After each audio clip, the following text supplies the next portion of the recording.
I done woke up, slept on me, trying to eat with vultures. Y'all look frail, let me feed the culture. Can't get full of the lead and coke, huh? Still sober? Y'all OD, follow me. Where the rain follow me, king. Yeah, I know the king, Martin Luther King. You ain't really gonna throw, boy, you in a dream. Wake up, y'all don't want it. Down to the white, I better put Milo on it. And let's soon Chico Milo, homie. And if I'm scared, I guess I don't know it. Cause I'm still going still right where the heat at. And where I ain't supposed to be, that's where I be at. And I spit that, sit back, listen to the truth for the sky crack, and the Lord get back. Or somebody wants to get back, and they click clack, leave it been back, thinking that this intact. Never left, but I've been back, cross on my bit neck, and I don't rap gospel, I live that. But I'm nothing but a gimmick. You see me in a club, funny, you was in it. Skip a cosign, shout out to the homie Kendrick. And all I hear is crickets when I run into the critics. Oh well, show tells me a lot when they tell me to rock. Keep my eyebrows raised, smell what I'm cooking. And the sales may drop, yeah, the mail may stop, but they ask for the truth, yeah, I'm a dork. They like how you do that now. Sound kinda nice, boy, who that down? Is everything real good, true and fair? But you probably wouldn't listen if you knew that down. If you knew that down.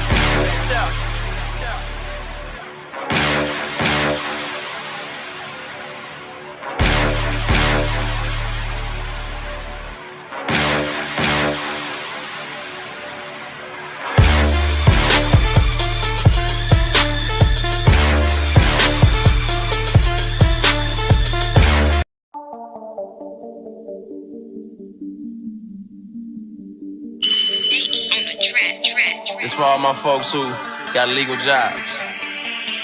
You beat the odds, you feel me? We ain't supposed to be here, never thought we'd see it. Now we living proof, tell the world to believe. The heart beats just a little faster right now, doesn't it? As they stand alone right now. No cornermen. They're just ready to make the ring.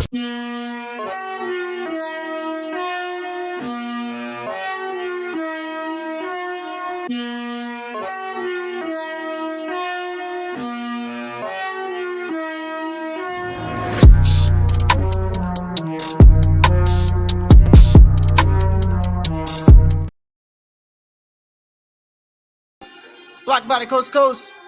Keep your hands up, keep your chin tucked. It's the one that only goes with the shadow in the front. Hope y'all having a blessed, I believe it's Friday today. Is it Friday? Is it Friday? Yes, it is. Right. Let me make sure audio is good. Like always, don't want to be talking for 10 minutes. And damn it, I don't even know if I'm even live. So, excuse me. One day I will be able to start my live without knowing whether I'm talking or not, you know. Let me see. Excuse me. One day I will be able to start my live. Okay. Is that mic a little bit loud? Hey, is that mic loud? Is the mic too loud, Tycho? Please let me know if the mic is too loud, if I need to lower it, bro. Because sometimes I go back and look at my lives and it's kind of loud. If it's loud, please let me know before I start.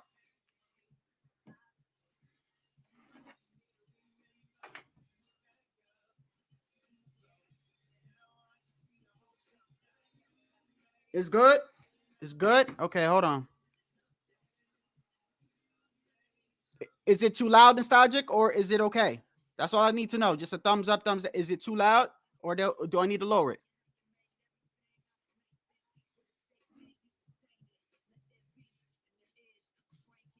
I just don't want to be talking and the mic is like really jacked up, bro. If I need to lower it, I'll lower it.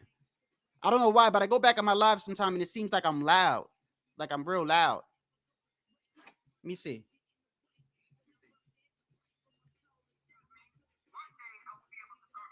Okay. Yeah, it is kind of loud. I'm going to lower that just a tad bit, bro. Just a tad bit. All right. It's fine with you?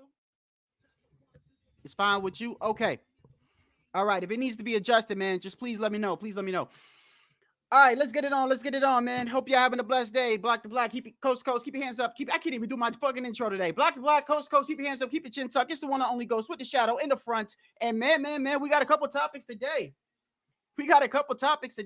First off, you know, I didn't do a live yesterday because I wasn't feeling well. And by the way, I appreciate y'all for being here because you guys encouraged me to do these lives. Okay, you guys encouraged me to do these lives, and it's the small amount of people that show up here that makes me want to do more lives. Man, yesterday I was not feeling well, bro. I realized before I start, I think I got tinnitus, bro. Tinnitus is when you got ringing in your ear. I was in the military. There are a lot of loud sounds. So yesterday I was gonna do a live.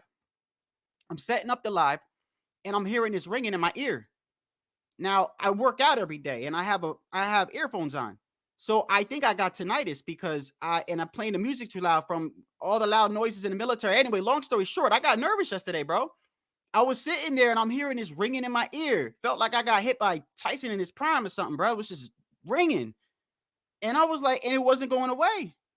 So I literally, after a long day, it's finally going down. So I realized I think I got to chill with the noise that be hitting my ears and stuff like that. It's just horrible, man. But anyway, I go to start this live, right? And before I start the live, I'm looking for some topics and stuff like that. Throughout the day, I'll just be checking for some topics and stuff. And the very first thing that pops up is shout out to the source. By the way, the source is a little bit iffy. Okay, we're talking Boxing News 24 now. I don't got an issue with Boxing News 24. The problem that I have with Boxing News 24 is if you ever read their articles, they're a little bit biased. You know what I mean? Like the dude is legit biased. Just straight up, you could tell who he going for. You could tell he doesn't like Canelo.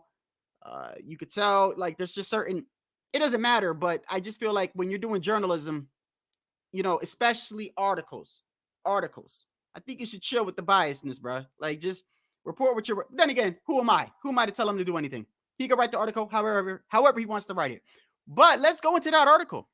This is a very funny article because the past 2 days I've actually been thinking, and I actually think that I've changed my mind with the whole Devin Haney. What I think is going to happen in the Devin Haney fight. I think Prograde might get it done, man. I think Prograde might get it done. Yes, sir. It was you guys that actually reminded me and pointed out to me that he's southpaw. And there's a reason I'm going to go into that. But let's go into the article real quick. Let me go into the article with you. It's kind of funny now. Of all people, you know who's taking advantage of the article? Shakur Stevenson. So, let me show you. Let me show you real quick, right? Share the screen real quick like I normally do. Let's head over here to Boxing News, right? Head over to here.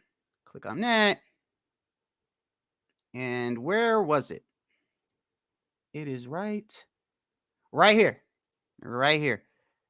Tell me if y'all can see the screen real quick. Can y'all see the screen?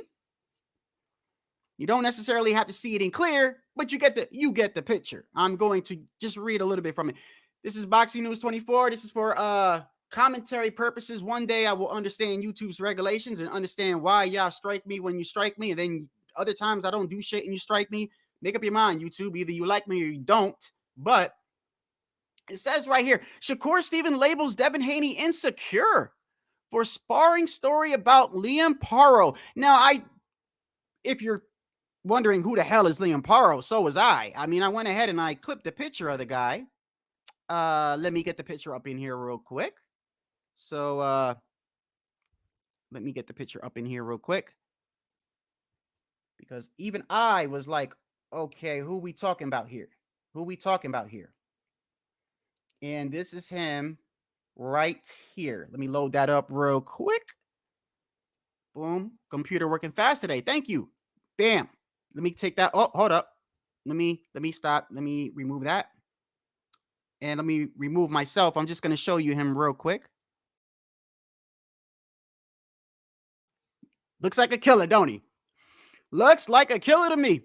Okay, so let me go back to the screen. Okay, here we go. So apparently, Shakur Stevenson labels Devin Haney insecure for sparring story about Liam Paru. He representing Bloodset. So it says right here, Shakur Stevenson. Okay, so Shakur Stevenson says Devin Haney is insecure for the rumor that is going around that his sparring partner knocked him down during a sparring session with Liam Paro. While it says right here, I think it's a typo wrong. While Shakur Stevenson is training for his fight next Thursday against Edwin Dallas Santos, there's a rumor going around that Devin Haney was knocked down by his sparring partner.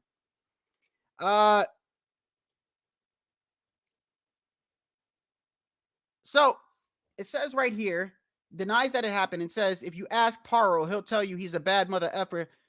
A little too late for Shakur to be damage control over rumors. Okay, so apparently no, it's Shakur Stevenson. I'm sorry. Devin Haney is saying, well, hold on a second. Let me get this right. I think it's Devin Haney. Once again, Devin Haney and Bill starting shit, bro. So I was going to go into that anyway. It doesn't really matter who it is and who it was not. Because to be honest with you, I was going to say regardless, there's never any footage when any of this shit is happening. But I find it kind of funny. That it's the Haneys doing this because I got something I wanted to tell you about.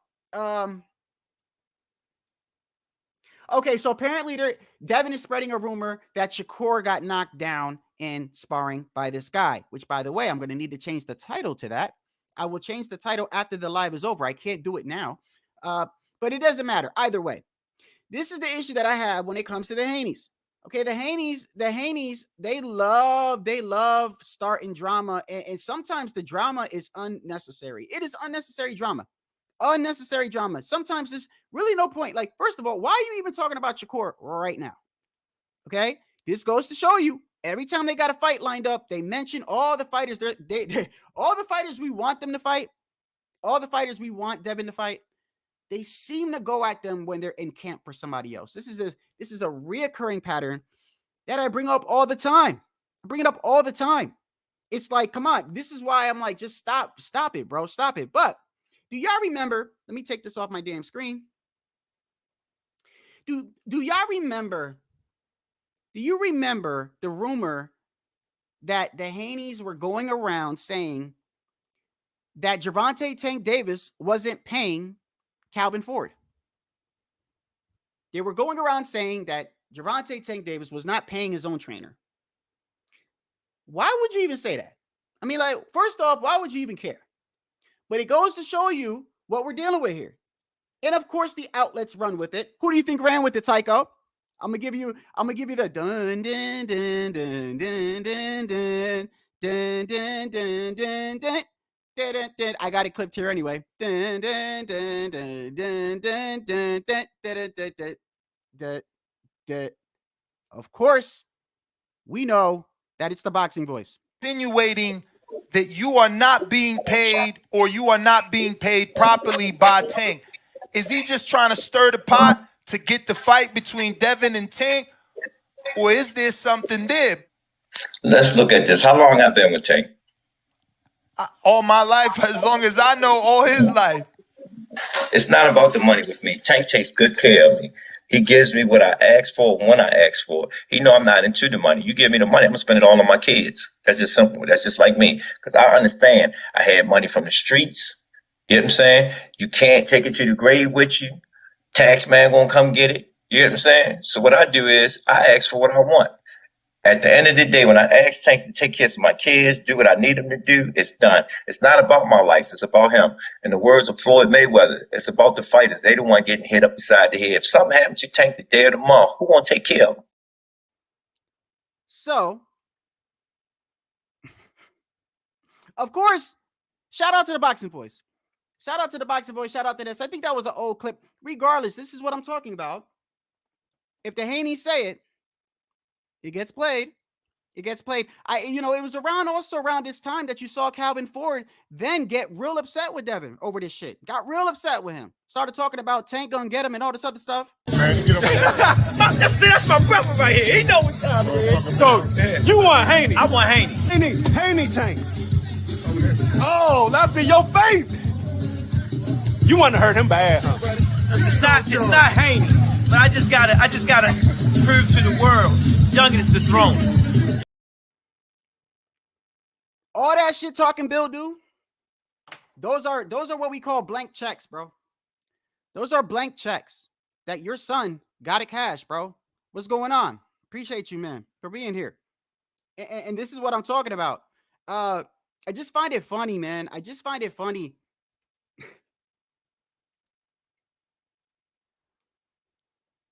Oh my God. I don't hate Devin, man. I don't. It's just every time I go to do something, bro, these people are on outlets just spreading stuff. It just stuff that doesn't even pertain to boxing half the time. I really think that it's the Haneys that are insecure. That is just my opinion. I think it's the Haneys that are insecure. Why would you even go at fighters when you're in a training camp? Like, you do this all the time, Bill. Bill, you do it all the time. You should be going at Regis right now, bro. You should be going at Regis. That's the guy you're going to be fighting. That's the guy your son's going to be fighting. You should be aiming all your narratives and all this other stuff at him. No, you still talking about Shakur. Next week, you'll be talking about Tank. What you need to do is really be focused on Regis, because now that I've been looking at Regis, now that I've been looking at him even more, I mean, of course I know who Regis is. Come on, guys. We've all seen Regis plenty of times, but now that I know that he's a southpaw, and now that I go back and I look at it, I think Devin is going to get clipped, bro. He's going to get clipped because of the way that Prograis throws his shots over his jab, just over his jab alone, like this. But boxing, he said, is a lot more than that. But there he goes. Quick, look like he's coming over towards like the chest or even the body area. It swings it right up top. But boxing, he said, is a lot more than that. But there he goes. Then here goes another one during an exchange while Regis is exchanging back and forth. And this is towards his last fight where he had that so-called off night. Then there's another exchange where he's getting in between punches. Regis throws like a quick looping left hand. For real, left hand. And look at that. These are little subtle movements that I could see Devin get, because let's be clear. I want to make something clear. I always say all the time, yeah, Devin jabs a lot. Yeah, Devin clinches a lot. Well, you know I talk about it all the time. But the fact of the matter is, he's fighting. He's fighting. And I'm gonna get into definitions in a second, because I think that a lot of us misunderstand certain definitions. I think we misunderstand certain definitions, but Devin, yes, it's fighting, bro. It's fighting. Okay. If you're outpointing somebody, it's fighting. So I know a lot of people like to say, boy running, this and that. No, he's fighting. Might not be the fighting that me and you enjoy or envision. Nonetheless, it's still fighting, bro. He's still fighting. He's still landing punches, and he is still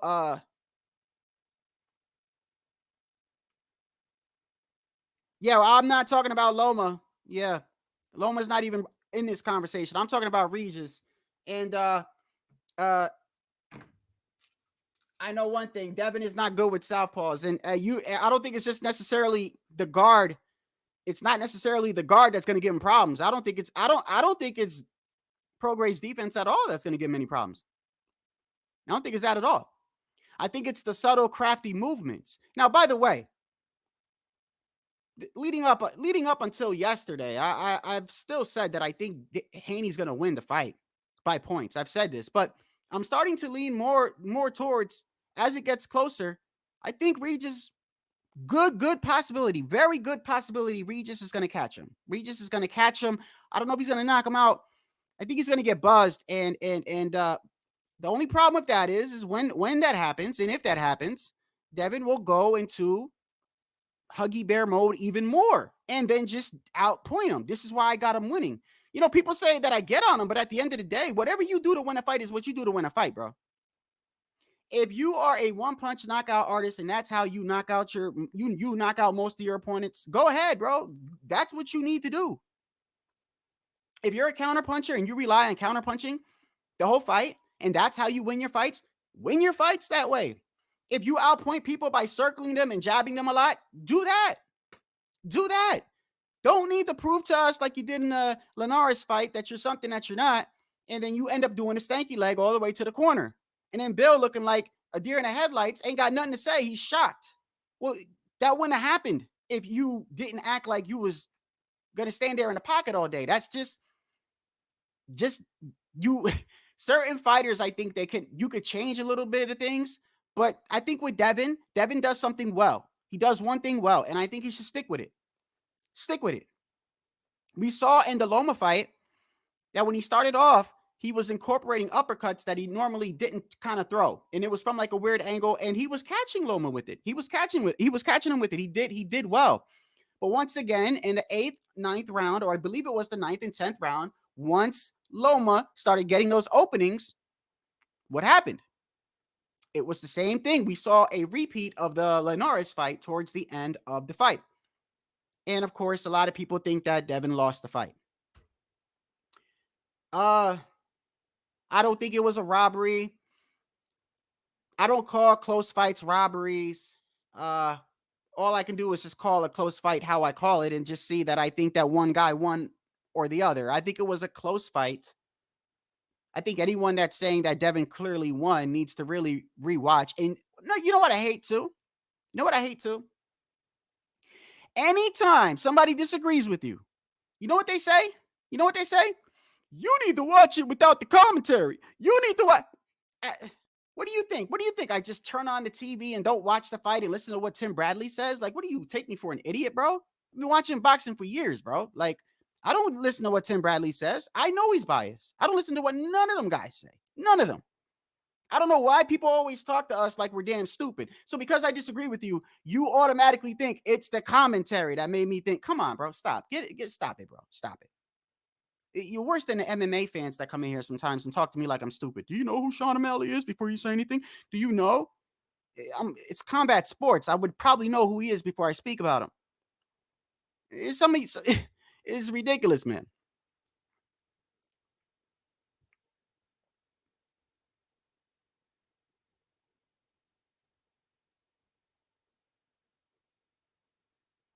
Okay, you just can't break down fights. So, Georgie, why are you here? Why are you here if you can't break? Once again, guys, the short bus. Remember I told you the people that come here and talk the most craziest shit, but then they stay, they tune in and they watch and they still comment and they still contribute to the channel because YouTube doesn't care whether Georgie thinks I could break down a fight or not. YouTube doesn't care if Georgie likes me, dislikes me, think I could break it down, think I can't break it down, thinks I'm retarded, thinks I'm slow, thinks I'm fat, thinks I'm skinny. YouTube doesn't care. All they see is that Georgie's here. Thank you, Georgie. I appreciate you. Now stay your ass in the back. All right, so what's going on, brother? What's going on? Yeah, they are. And it's got, you see what I'm saying? So because you see something differently, you can't break down a fight. You see how that goes? It's almost like every time in this community, someone disagrees with you. The most famous thing they say, the most famous thing they say is, you don't know shit about boxing. So because I see something differently, I don't know shit about boxing. So because I'm not talking about Loma's high guard, I can't break down a fight. I mean, bro, then you know, it's very simple. If you're on a phone right now, let me help you, Georgie. If you're on a phone right now, right, you take your finger like this, right, and you get the fuck out. All right. Or if you're on a PC, you take your mouse and you click over on the other video and you get the fuck out. You don't stay and watch me if you think I'm not, if you're not going to enjoy or anything. If I can't break down, why watch me? I mean, you could stay there if you want. You can stay there if you want, but you're the one looking stupid, my guy. There's a lot of channels that I think that don't know about boxing. Do you know what I do? Do you know what I do, Georgie? I don't watch them, and I can't tell you what they say because I don't watch them. But I do appreciate you being here, Georgie. I do appreciate you being here. Thank you.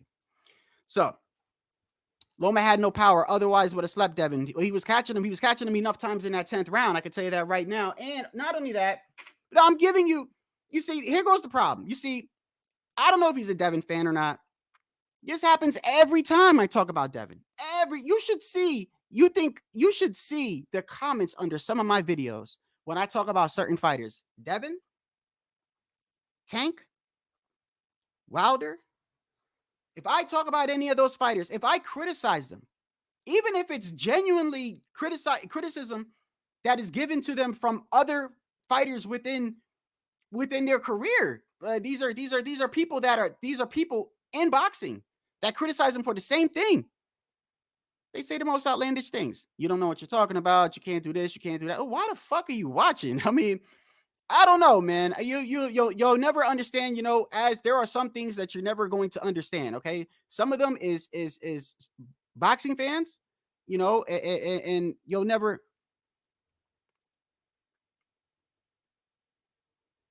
Oh yeah. No, HLD, I'm playing with them, bro. I'm playing with them, bro. It's just like, you know, when Cream Pie comes in here, that's my personal troll, you know.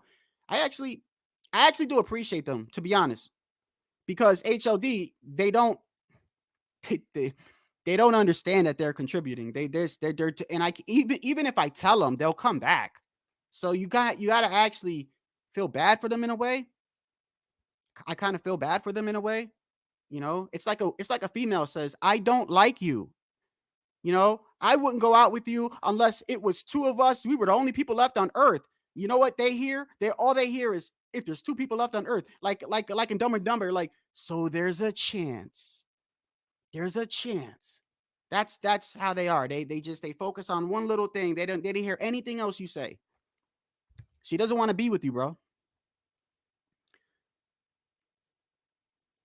Also want to bring down something over here. Also.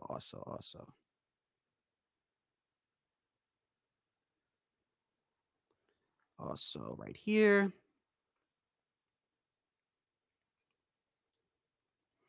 Did I upload it or not? No, I did not upload it. Damn, I did not upload that one. Okay, there was a clip that I missed. There was I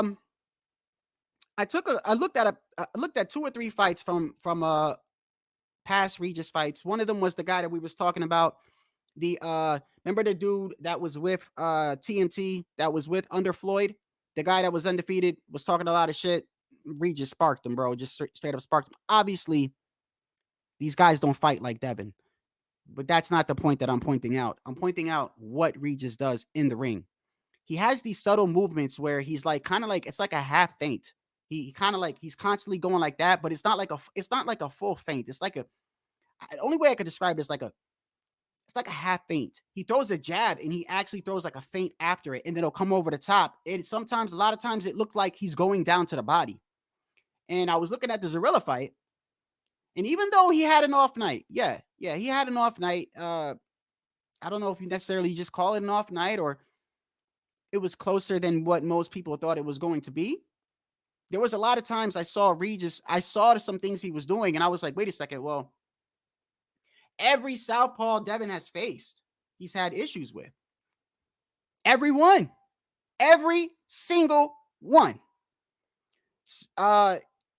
JoJo didn't have power. Loma didn't have devastating power, but Regis got power. This is what I'm trying to get through to people I know you guys understand, but like people like Georgie and stuff, I'm trying to explain to them the possibilities of what can happen. But of course, they know everything. That's why their channel has over 100K. Go subscribe to Georgie. Now, let me see right here. No, actually, was reading it wrong, and I need to change the title. Can I do it now? I wonder if I could change it now. I literally found that as I was dropping the live, and the way the guy wrote the article, it's so fucking confusing. But Devin Haney is saying Shakur got knocked down. Either way, let me see. Let me make sure.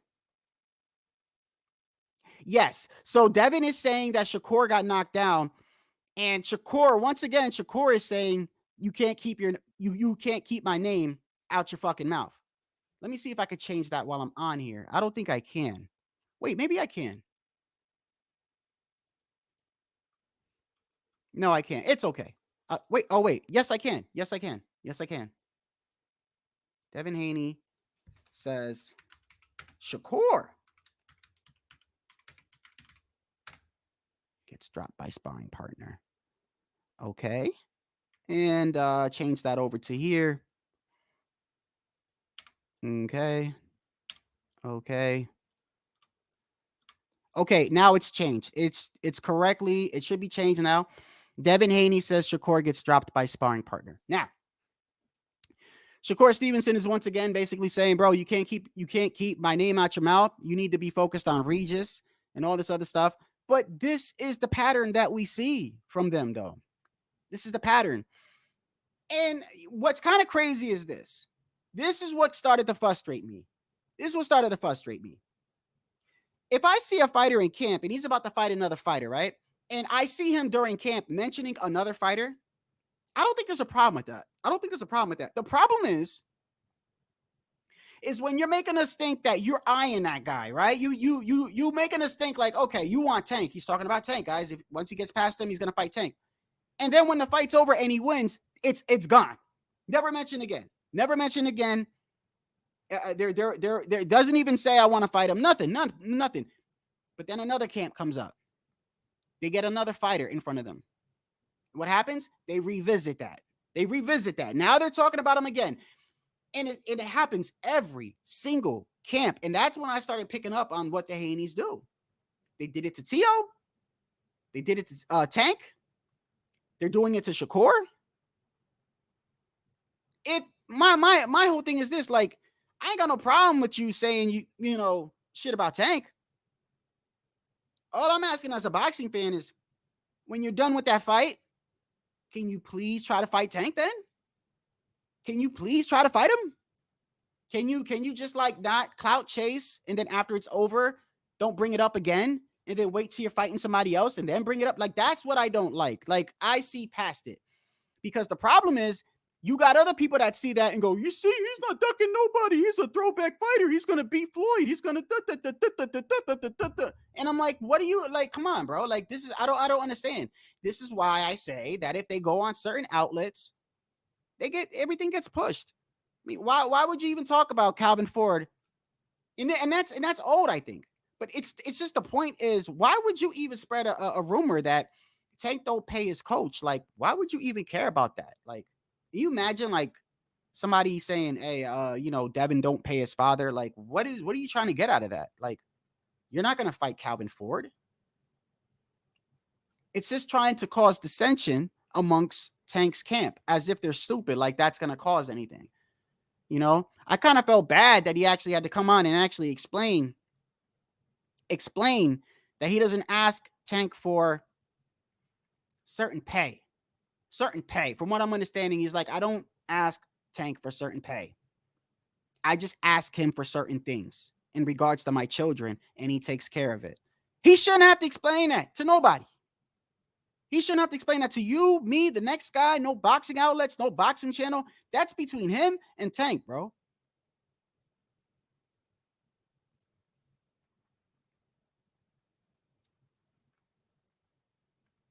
You're going to lose money on Haney. Eventually, Hawker, I'm telling you, eventually it's going to catch. I don't know if it's going to do it on the Regis fight.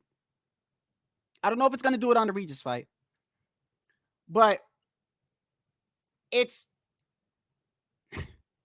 I told you that I was over at a channel, right? And it was the interview. Man, what was the interview? Because I always love to give credit to the channel, man. I really do.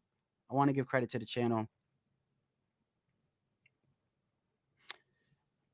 I don't know why that always happens, man, but it was a Devin Haney interview, and I go down to the comments, and I'm looking at the comments, and it's like what they're saying in the comments that is like, okay, I get it, bro. I get it. You got trolls, right? But some of these people really were defending what they were saying, because under their comment, there's like 8, 9, 10 replies. One of them said he's going to surpass Floyd.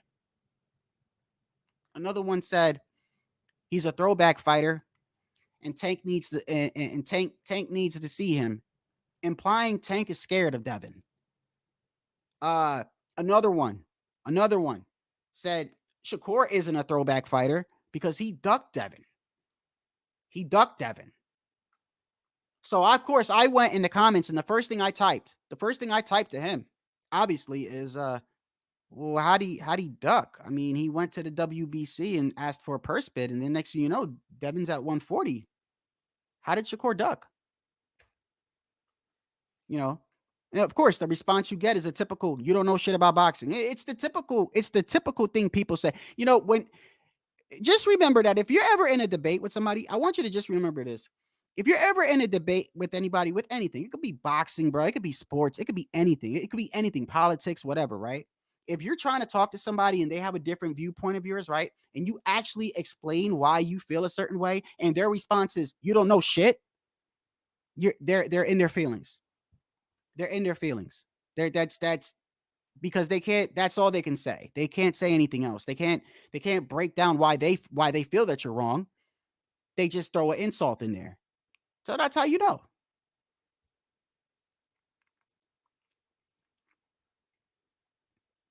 I mean, listen, people get mad at my opinions. I don't know why. I think I've made some good opinions. You know, me and Tycho, I think it was me, Tycho, and who was here last time? OG.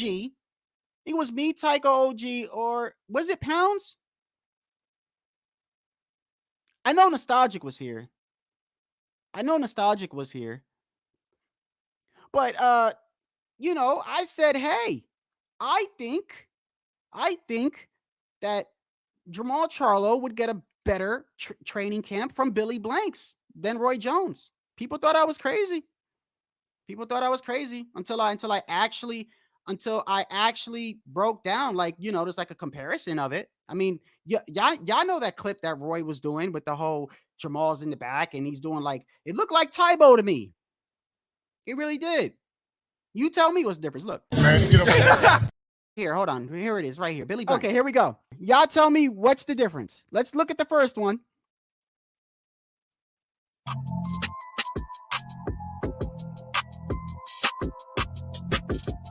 Okay, right? You see that?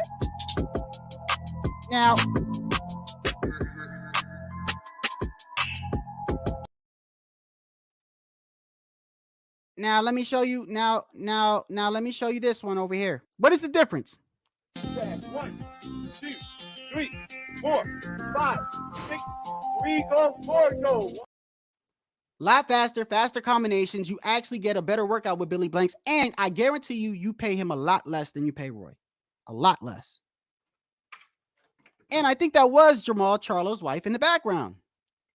And if she's training, then I guarantee you what Jamal says is correct. His wife is going to be fighting Jose Benavidez' wife on the same night. That is a fight that's going to happen.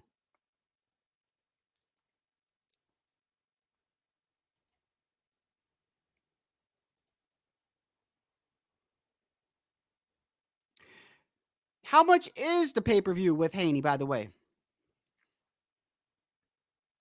That is pay-per-view, correct? That's got to be pay-per-view. Because once you become, the reason why I say that is because I don't think it matters who you're with.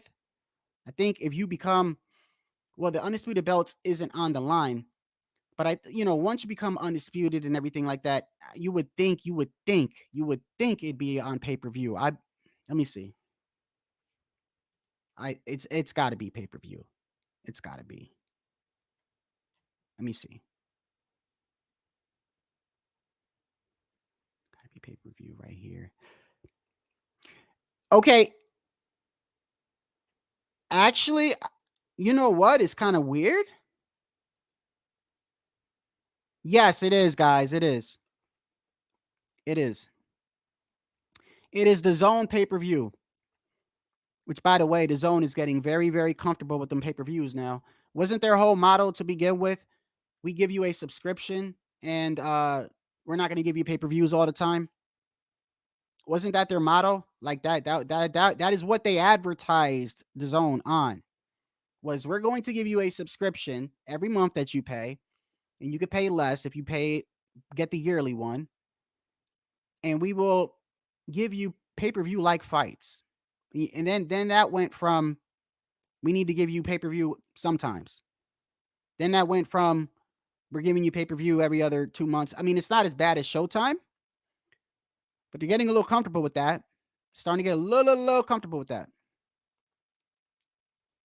He is a legend, bro. Billy Blank's a legend.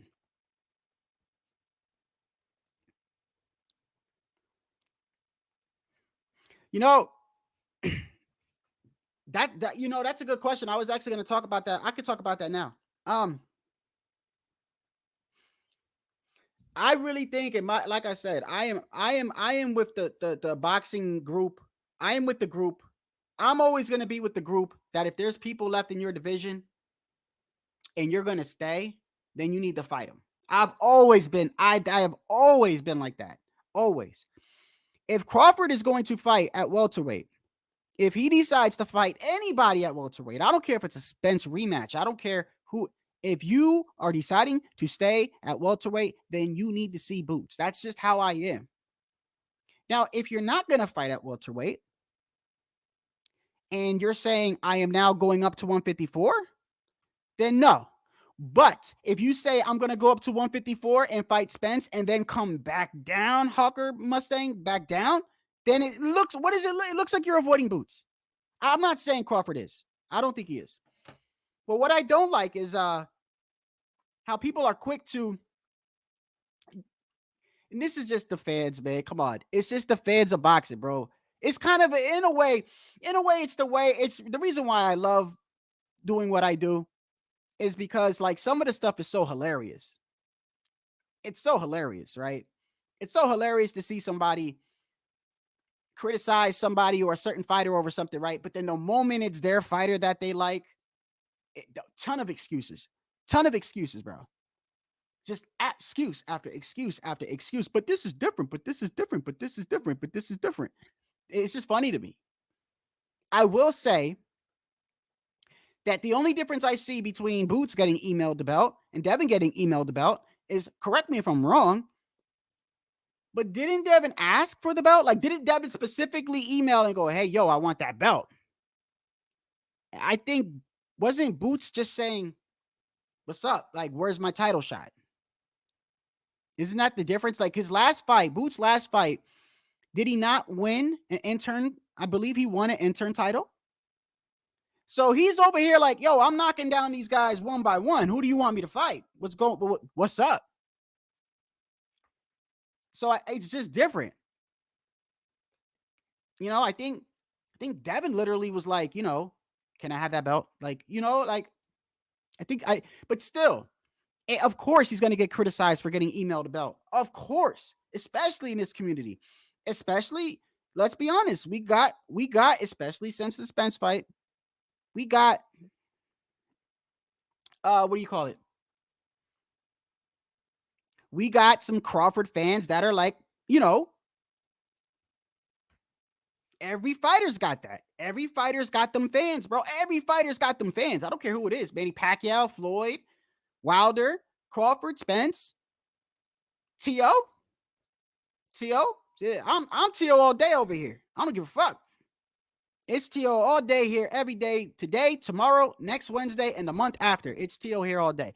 Now, I if he loses, I'm going to say he lost. I'm not going to,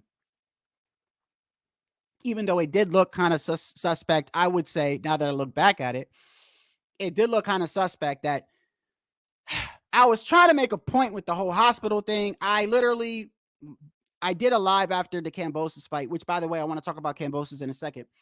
I did a live after the Kambosos fight, and I basically found the doctor that had saw Tio. I found her. I found where she worked. I wasn't stalking her, but I found where she worked and some of her clients that she has. A lot of the clients that she had she's got money, bro, is what I'm saying. She's not no bootleg regular doctor that's just writing him a note. I don't know where y'all from, but in Patterson, when I was growing up in Patterson, New Jersey, right, there was a shady doctor that you give him $20 and he'd write you a note. He'd write you a note for work. That's shady as fuck, by the way. Shady. I walked in. I used them twice. I walked in the first time. He said, so what do you want me to write? I'm like, he's like, so what's wrong with you? I'm like, well, you tell me. He's like, well, what do you want? The flu? What do you want? What do you want? You want bed rest? I'm like, damn, you do all that shit. I hope they don't come verify this.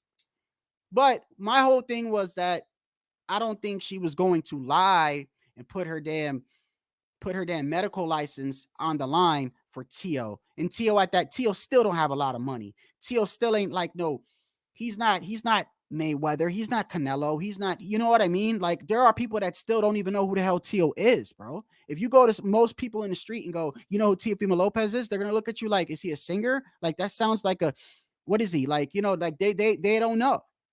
And my whole point is that, you know, she's putting her damn license on the line, explaining what was wrong with him. But nonetheless, he stepped into that fight. He fought Kambosos on his own. And he lost. Which, by the way, I want to see that rematch. I want to see it.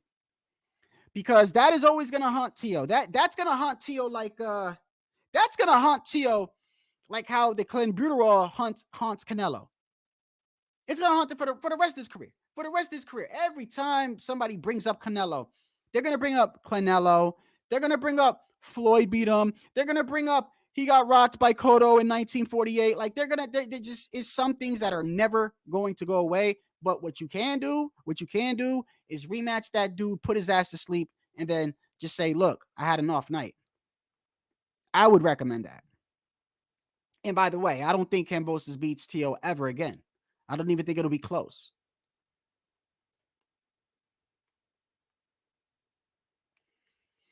So kind of funny that you brought that up because I'm waiting. Like, what is going on? Can somebody please tell me what's going on with Crawford and Spence? Can somebody please explain to me when are they going to fight now? What's going on?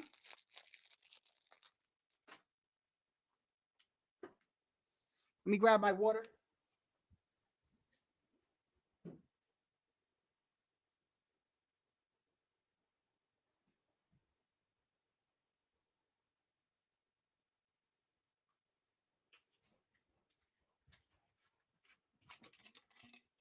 Can somebody please tell me when they're going to fight? What?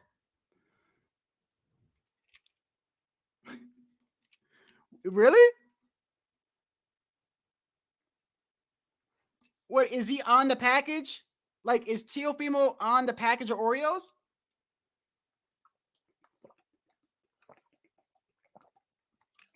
I gotta look that up. Hold up. Are you serious right now?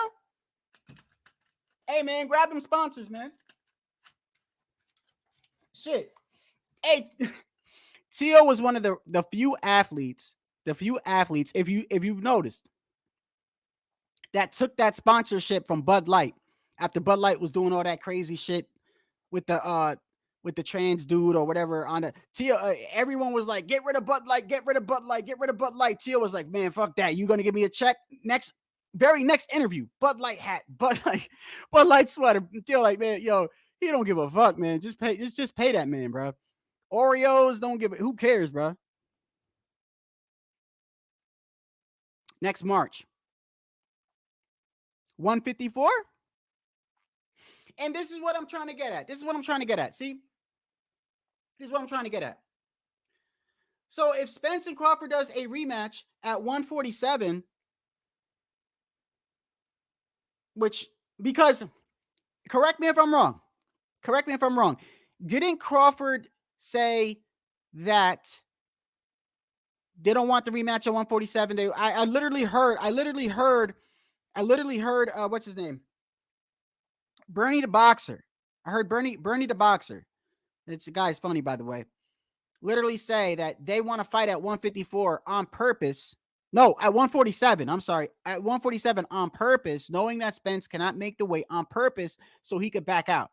If that's the case, and you try to do that, then aren't you ducking boots?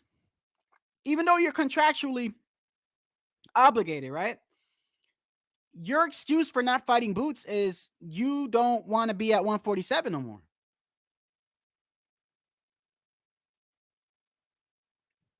So you tell me.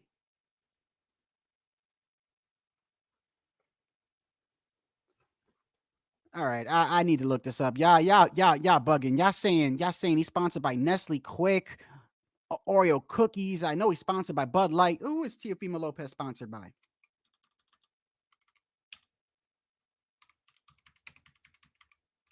Sponsored by.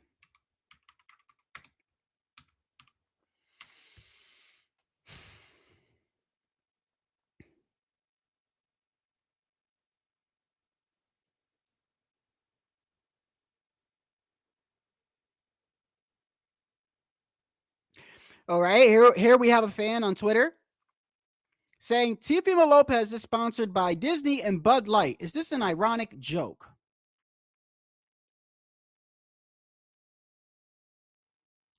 So yes, he is sponsored. I knew he was sponsored by Disney and Bud Light. Now y'all saying he's sponsored by Oreos and Nestle Quick? Hey man, get that money, bro. Get that money.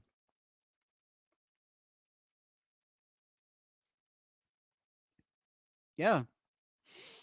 it's kind of weird that you got somebody that's a boxer that like kind of like is supposed to exemplify the whole healthy lifestyle, and he's basically saying, "Hey, I eat Oreos." And who cares, man? If they give you a check, I eat Oreos too. If Oreo was to pay me money, I would just hit the live button and just eat Oreos all day. I'll be one diabetes getting motherfucker, bro. So, damn. What? Yo, is he even reviewing the sponsors? Like most people go, hey, Shadow, Nestle Quick called and said that they want to do a sponsorship deal with you. And, the normal thing is to say, really? Well, how much we talking about this? And that? It just seems like Teal they're just like, hey, Teal, Essential Water called. Oh, yeah, for real? They paying? Shit, hook that shit up, bro. Oreo, give me that sweater, bro. He's just sponsored by everybody. Disney, Bud Light. Can you imagine his sponsorship room? You're going to have Oreos, Bud Light, Little Mermaid, Disney fucking shit, with an Essential Water.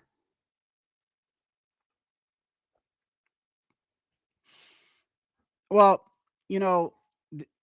the generation that we live in, though, it's so different. It's so different. I mean, honestly, I wouldn't know, but maybe he is sponsored by. I would say just get your money, bro. Andy Ruiz was trying to get that Snickers sponsor. Wouldn't that be so ironic? Wouldn't that be so ironic, Andy?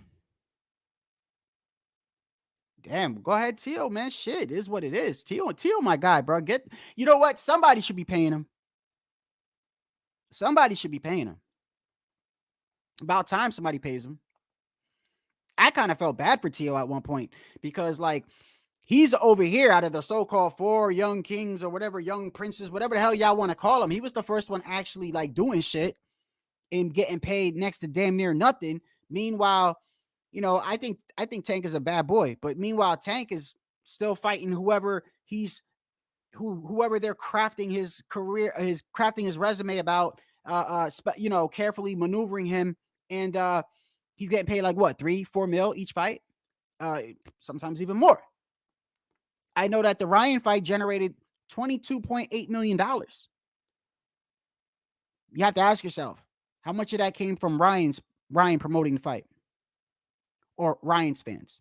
Have to ask yourself that. Either way, Tank don't need a dancing partner. I can honestly say that. Tank, dancing partner always matters, but Tank don't need a dancing partner. Canelo don't need a dancing partner. There's certain fighters that they don't need dancing partners. They could just fight and people are going to show up and people are going to pay. They have support from a certain audience, a certain demographic of people.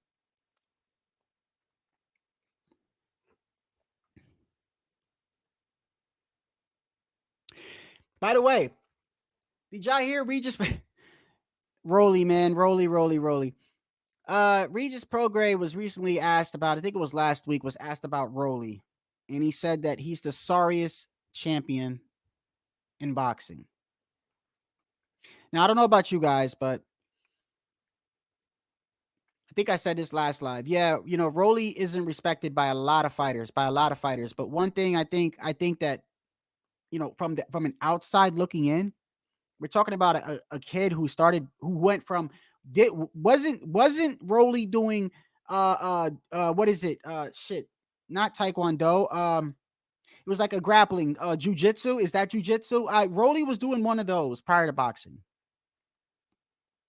which he showed some of them skills when he fought that the dude right before he fought Tank. Man, he was throwing him all around. I'm surprised Rolly did not get disqualified that fight. Rolly was throwing him left and right. Just judo. I think it was judo.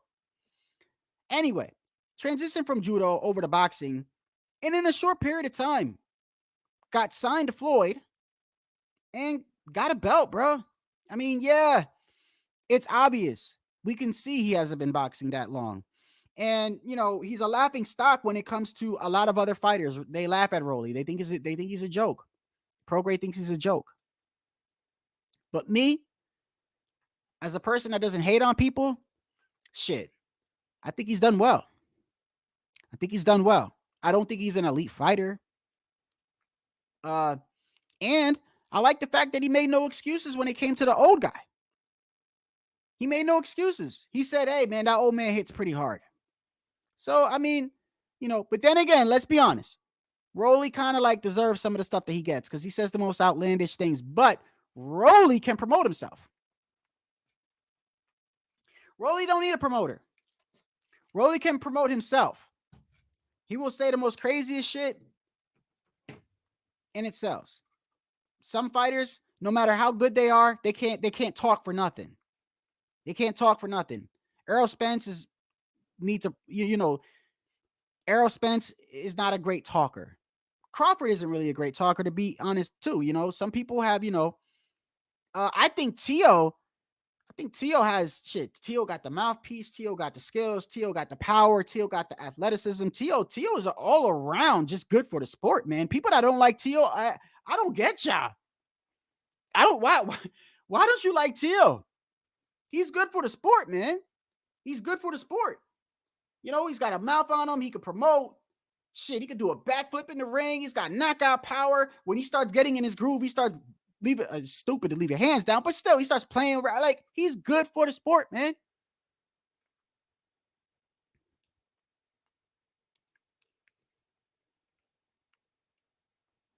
Yes, he is. And a lot of people are like that. There are UFC fighters. I saw this too. There are UFC fighters who make more money with their sponsorships than they do in actual fights. Make that make sense. We just said, yeah, no lie. Rolly is the sorriest champion in all of boxing, but he's winning at life. Rolly gets no respect from no boxer. I've never, except when he was cool with Tio. Tio gave him a little credit. I don't know if they're still cool or not. But I think Tio was the only one that was actually like sticking up for him. I've never seen any other professional boxer say anything good about Rolly. Nothing. Tank said he hits hard. That counts for anything. Tank said in an interview, yeah. They asked him, "Oh, Rolly hit hard." He said, "Yeah, he hit hard." They say, "How? He didn't really land a lot of clean punches on you." He said, "I felt it. Like I could feel it when you're blocking. I felt it." So Rolly's got power.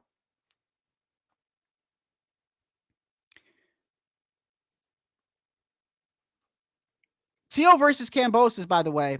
I don't know if that's going to happen, but if I had to pick between him fighting Tio and Tank, I mean, come on, bro. It's Tank all day. I want to see him fight Tank. And also, I hope Tank is keeping the same energy of how he is on Twitter than he is in real life, because the past couple of weeks, Tank in the past has wrote some Twitters and took them down. He's at least leaving these up. He's saying all these dudes got to come see me. I really think, listen, if I was a betting man, as much as I criticize Tank, I think he really wants to fight these guys. I think Tank really wants to fight Shakur. I think Tank really wants to fight Tio. And I know damn well he want to fight Devin. And if Devin ever fights Tank, I pray all you little Devin alcoholics or you Devin holics, whatever y'all call yourselves, bro. I hope all of y'all talk your shit. Go ahead. Talk that shit. Go ahead. Talk that he's going to exceed Floyd and he's going to do all this and he's a throwback fighter. Psst. Tank gonna hurt that boy. Tank gonna hurt that boy bad. He gonna hurt him bad. And I think Tio hurts him too. I think Tio hurts him bad too.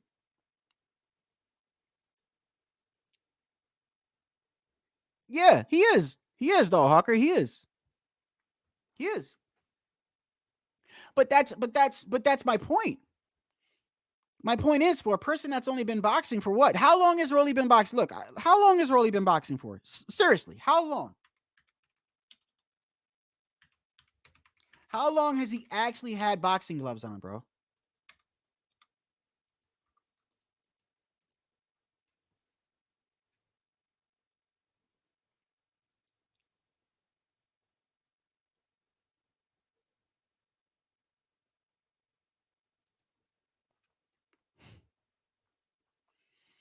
He made his professional debut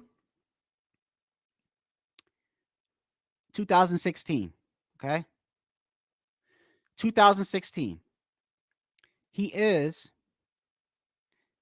Damn, time flies, bro. Time flies. Rolly's already 20. Get out of here, bro. No way. Is he?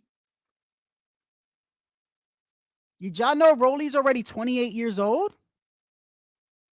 For reals? Yes, he is. Let me share the screen real quick. I think my whole point is I'm trying to see how long he's been fighting for, how long he's had gloves on for. And let me see.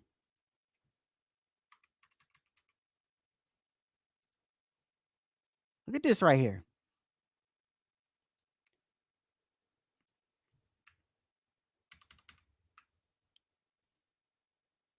"28 years old.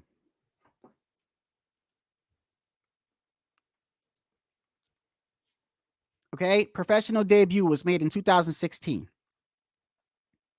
Now, from his own interview in his own mouth, he said that I was in judo. Okay, I was in judo. I think it was judo. Okay, it's the one where you grab and throw people around, bro. That Steven Seagal type shit. And he said that he transitioned over to boxing and was signed with Floyd in like a short period of time. Bro, come on, bro. You got to give him credit. To sign with Floyd? Come on, man. Shit. Yeah, he's a novice in boxing. But what he's done in his career, the short career he has, come on, man. Hey, listen, it's to the point where they stopped the fight and gave him the fight. It is common sense for us that watch boxing. It is common sense, right? I think we can all agree. Or if not, have you not questioned why they stopped that fight between Rolly and the old guy? Obviously, somebody is behind the scenes orchestrating his career and wanted him to win that fight. They saw he was getting pieced up, and somebody made that call. Somebody made that call and was like, oh shit, Rolly's getting pieced up. Tell the ref, next time, Rolly going crazy, step in there and stop it. I mean, that had to have been what happened, because when you go look back at the replay, Rolly didn't even land anything. He didn't even land anything. He was just going crazy like he normally does, making a type sound he makes, and he stopped the fight. That tells you that somebody's behind the scenes looking at Rolly going, he needs to win that fight. So regardless of how you look at Rolly, he's done well for himself. He's done well for himself. And I think he banks off of that. Go ahead, call me novice. Call me a novice. I think he banks off it. Just like Devin's done well for himself, man. Devin's done real well for himself. What is Devin Haney's net worth, bro? What is his hold on. What is Devin Haney's net worth? What is Devin Haney's net worth?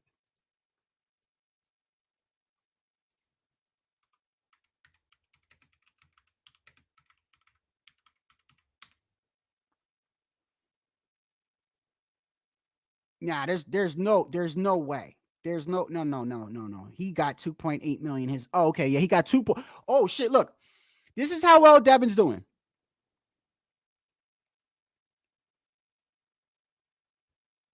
In the fight with Kambosos, and this might even be the first one. Okay, say he's got a net worth of 6 million. I would beg to differ. I think Devin's got a lot more money than $6 million. But it says right here that Devin got 2.8 million in his last fight against Kambosos. And was that the first fight or was that the second fight? Regardless of what it is, Devin has done very well for himself, because Tio's highest payday, or his greatest accomplishment, which was beating Loma, he got, I think it was like almost $1 million or just about above $1 million. And I remember, because it was during COVID, I'll never forget, it was during COVID, and they were having the press conference, and Tio was on camera, and Tio said to Bob Arum, he said, Bob, I got to do it to your boy, this and that.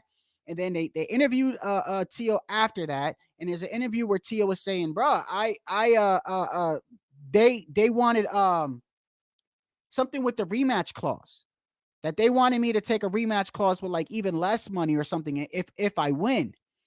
And oh no, he wanted a rematch clause. That's what it was. No, I'm sorry.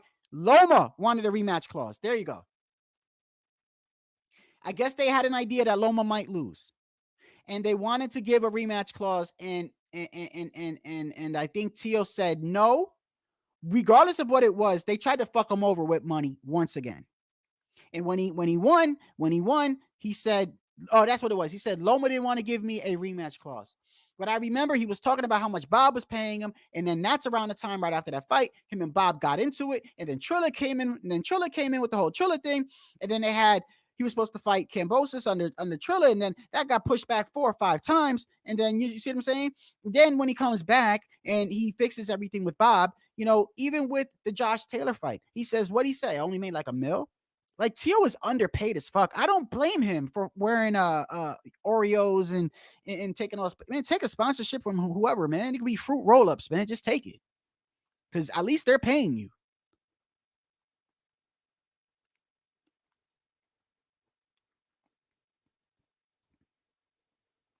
Yeah, they literally did. There's no way you can't dance around that. You can't dance around that. Now,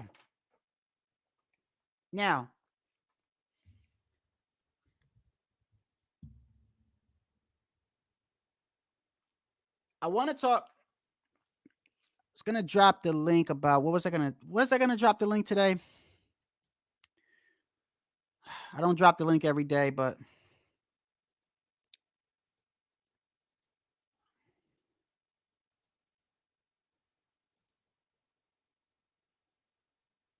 there you go. You know the deal if you come on. What was I gonna talk about?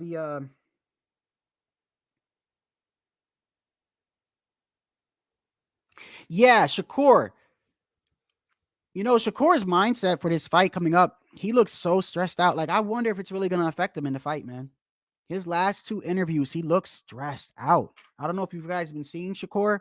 Shakur is usually, anytime Shakur does an interview, he's usually he's cheesing, he's smiling, he's in a great mood, like he's always like, yeah, he's just got that personality.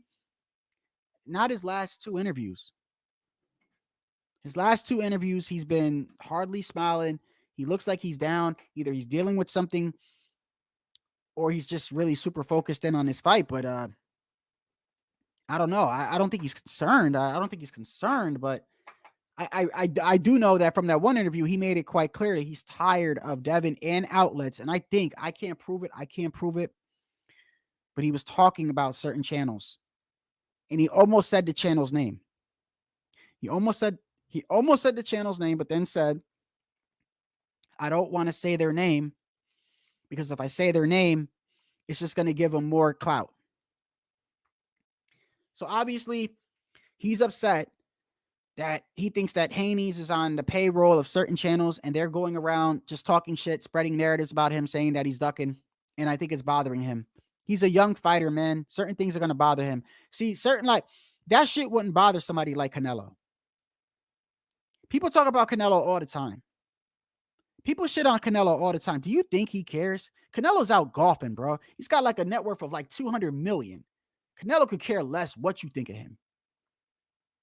Only young fighters care about that. Like, young fighters are like, damn, bro, they think I ducked. Damn, bro, they think. Canelo don't give 2 shits, bro. Canelo, I think Canelo's got his own energy or gas or something. Like, I saw, doesn't he have his like own energy company? Like, bro, he don't care what you think.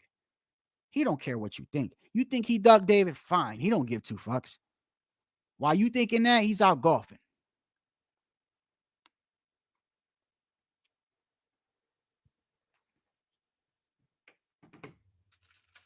Oh, yes. Definitions. I'm starting to think that people have different definitions for things, man. Like, if I say to you, if I asked you, who is your top 3 pound for pound? What would you guys say? Who's your top 3 pound for pound? I told you I was at the VA, right? And I was talking to another veteran who has a boxing channel, and he told me, hey, do you know who the LDBC is? And I almost started laughing, and I didn't want to shit on him. He's like, do you watch them? And I said, not really. And he said, why? And I said, yeah, I try to put it to him nicely, but he said he watches Blue Blood. He says, yeah, I watch Blue Blood all the time, and he's friends with Crawford, and he's like, do you watch him? And I said, no, respectfully, I don't. And he's like, well, why? Like, and I didn't even talk about the race baiting or nothing, and or anything like that. I just said, I said, well, man, it's different mindsets. It's almost like a liberal and conservative. The way that we view the sport is just totally different. That's the best way that I can explain it to you. And a liberal is not going to watch Fox News, and Fox News is not going to watch CNN. And if they are watching, they're only watching so they could actually debate with them. You know what I mean? Like, look at what CNN said. Bunch of dumb motherfuckers. Like, you know what I mean? Like, you're only watching because you want to debunk something that they're saying. So I told him no. I said, I don't watch them. But then we got on the topic of pound for pound. And he's like, who's your pound for pound? Like, who do you like? I said, well, to be honest with you, I said right now, I said, Inoue. I said, I like Inoue. I said, I think Inoue. I said, a lot of these guys, once you start getting under the weight of 130, right? Once you start getting into the lower weights where Bam and Chocolatito and all these other guys were at, they don't really get as much exposure or respect, in my opinion, as they should. Regardless, they're stepping in the ring. Regardless, they're fighting the best competition that they can in their division. I think they deserve just as much respect. You know what I mean? And I said, Inoue, to me, is a pound for pound great, man. So I said, what about you? And he says, appreciate you, Psycho. And he says, Jerron and his boots. And I like boots, bro. I love boots, bro. I love boots. But he said Jerron and his boots is pound for pound. I looked at him, and in my head, I didn't even, you should have seen my face. You know when somebody has an ugly ass baby? The baby looks, the baby looks ugly as hell. The face is being blocked. And they're like, oh, let me see the baby. And you're like, oh, you want to see he's so beautiful. And they take off, and it's just hideous. What do you say? You just be like, oh, what a beautiful baby. Like, you know what I mean? So like when he said that to me, I didn't want to shit on him and go, bro, you're out of your damn mind, bro. This is why you shouldn't watch the LDBC. I was just like, oh, Jerron in his boots is your pound for pound? Okay. Good fighter. Great fighter. But it seems to be that your definition of pound for pound is way different from my definition from pound to pound.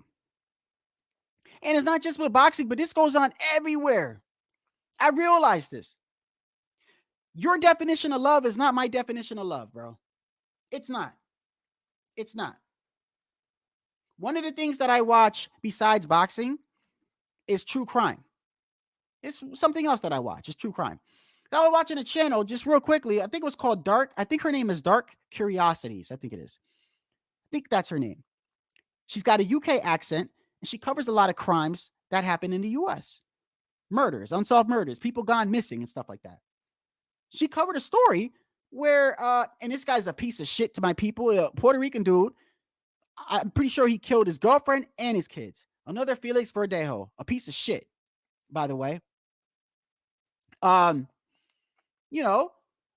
She worked at a place where they train police dogs and trained dogs to get them ready for the military and the police. It's like a little place or whatever. She was living with her fiance and her 2 kids from another marriage. And he would pull her hair and tell her what not to wear, and you're not wearing that, and this and that, and constantly berating her. And she was a beautiful Dominican chick, bro. Beautiful Dominican. Beautiful. Later on, when they asked him, why did you do that? Why did you pull her hair? Why did you stalk her? Why were you so jealous? Why were you so violent? You know what he said? Well, because I loved her. Then he tried to put the island. He tried to put where I'm from in Puerto Rico. Yeah, we don't, women don't disrespect us, and the man is the household. And that motherfucker, don't put it on the island, bro. Don't put it. No. You a piece of shit, my guy. That's all it is.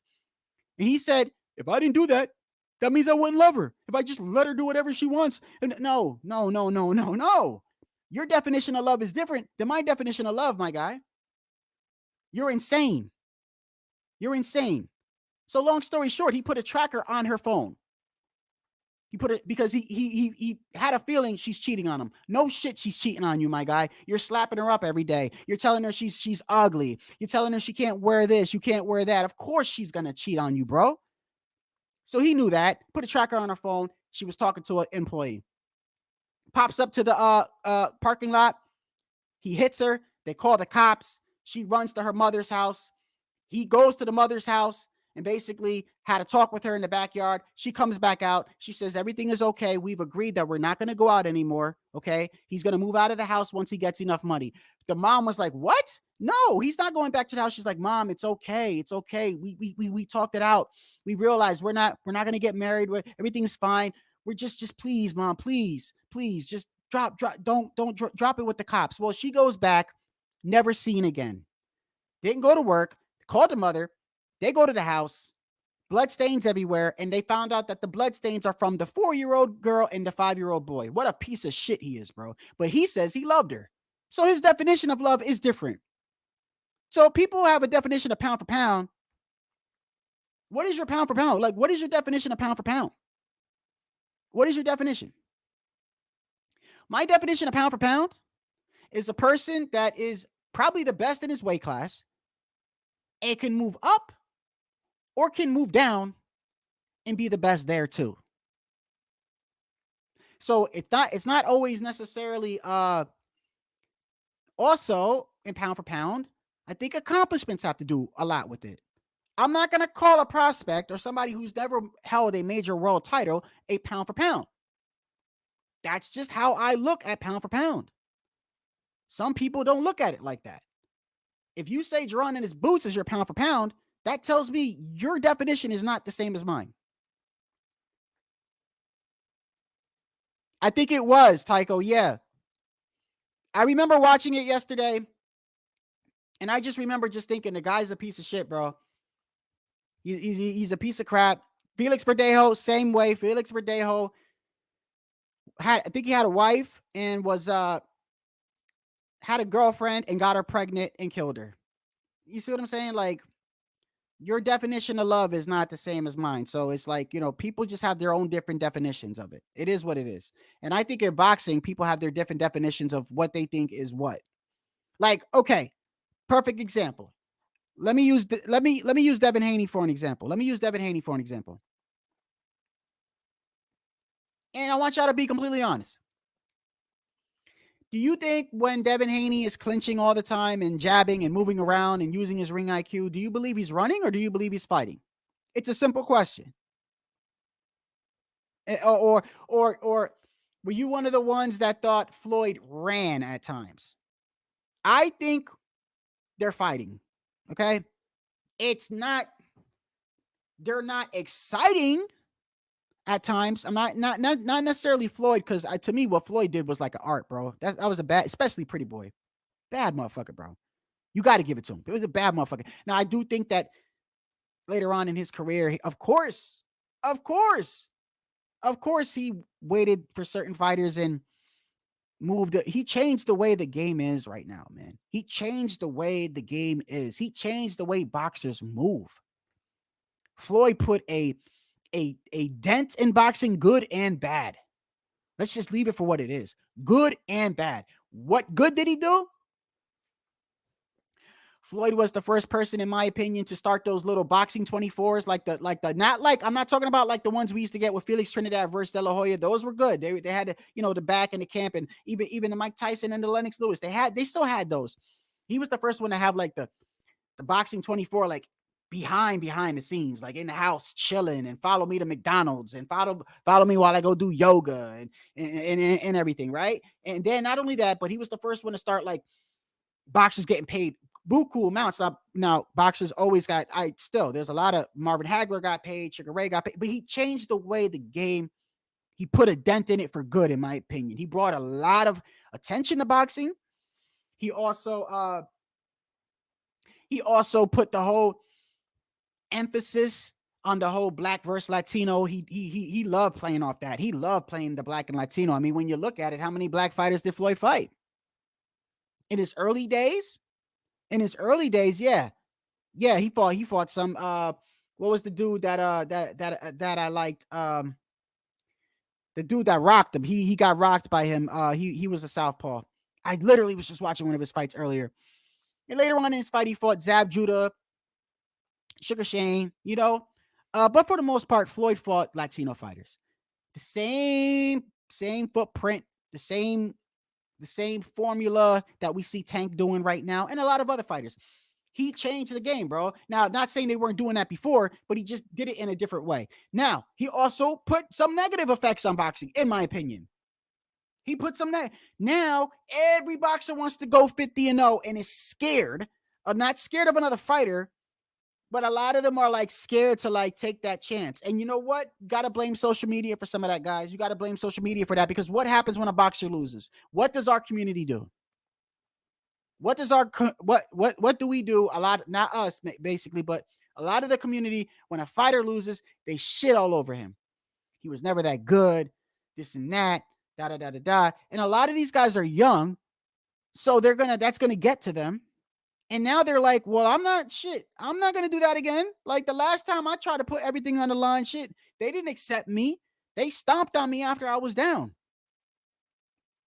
So it was a negative effect in that way, where everybody wants to be undefeated, and now they're trying to craft their career a certain way. He made an impact, bro, regardless, however you want to look at it, good and bad.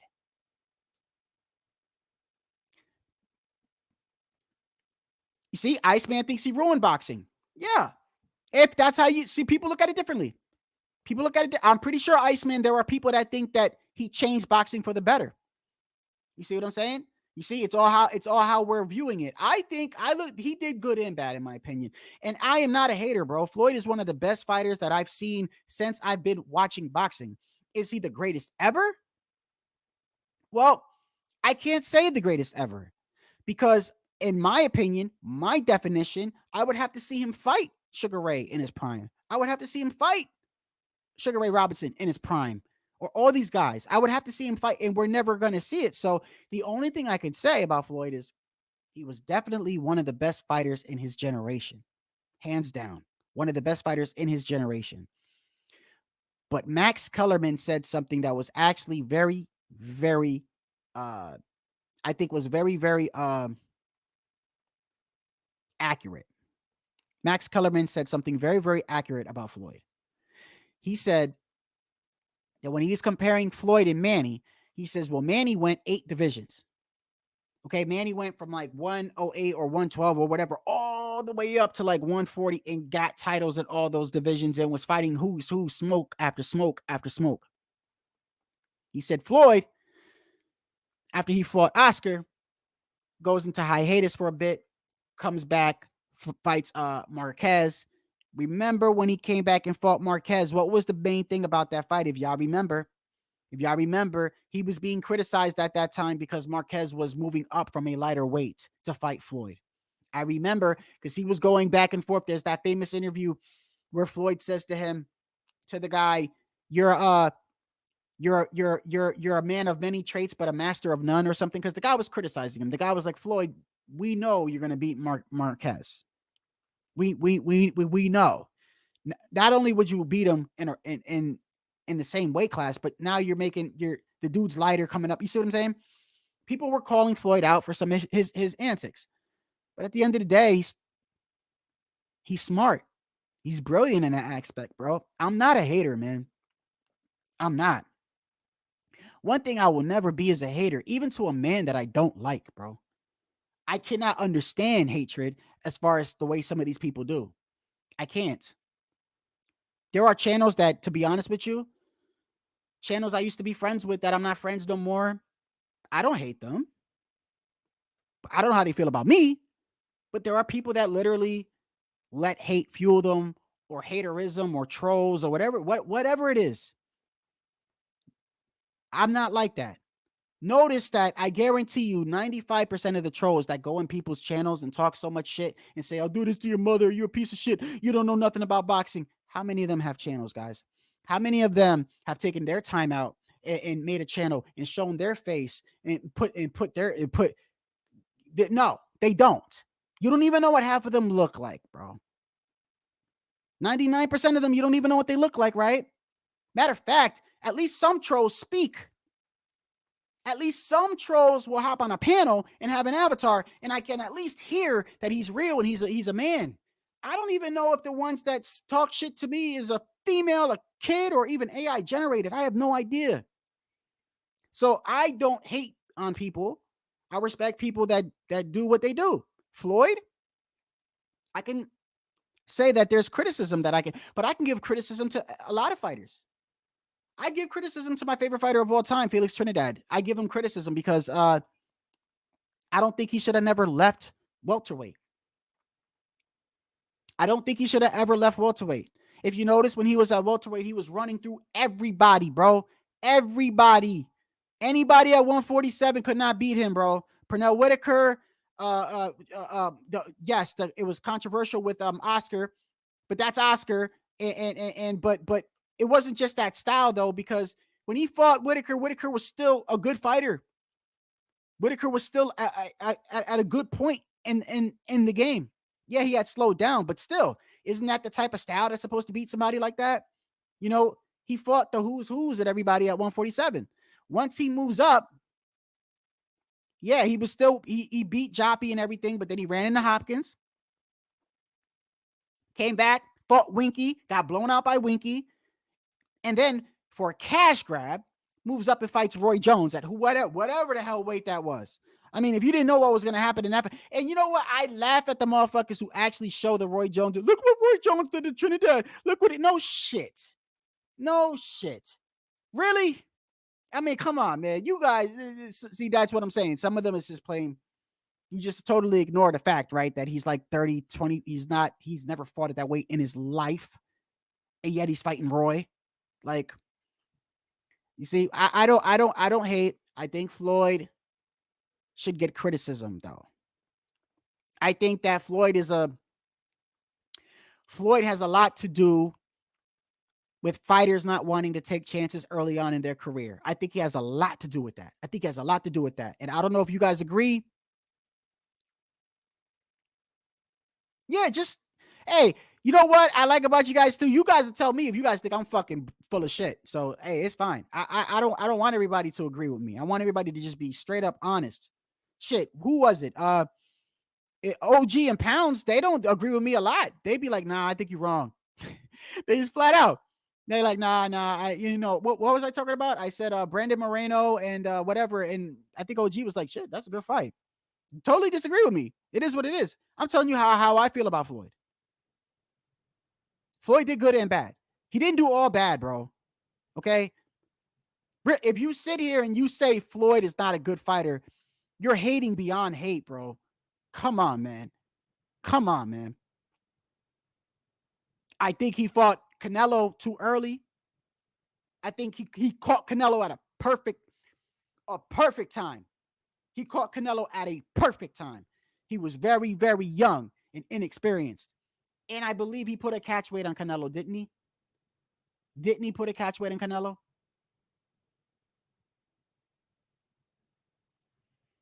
I'll take it to the grave. Felix won. Take it to the grave, Hawker. I'm sorry, man.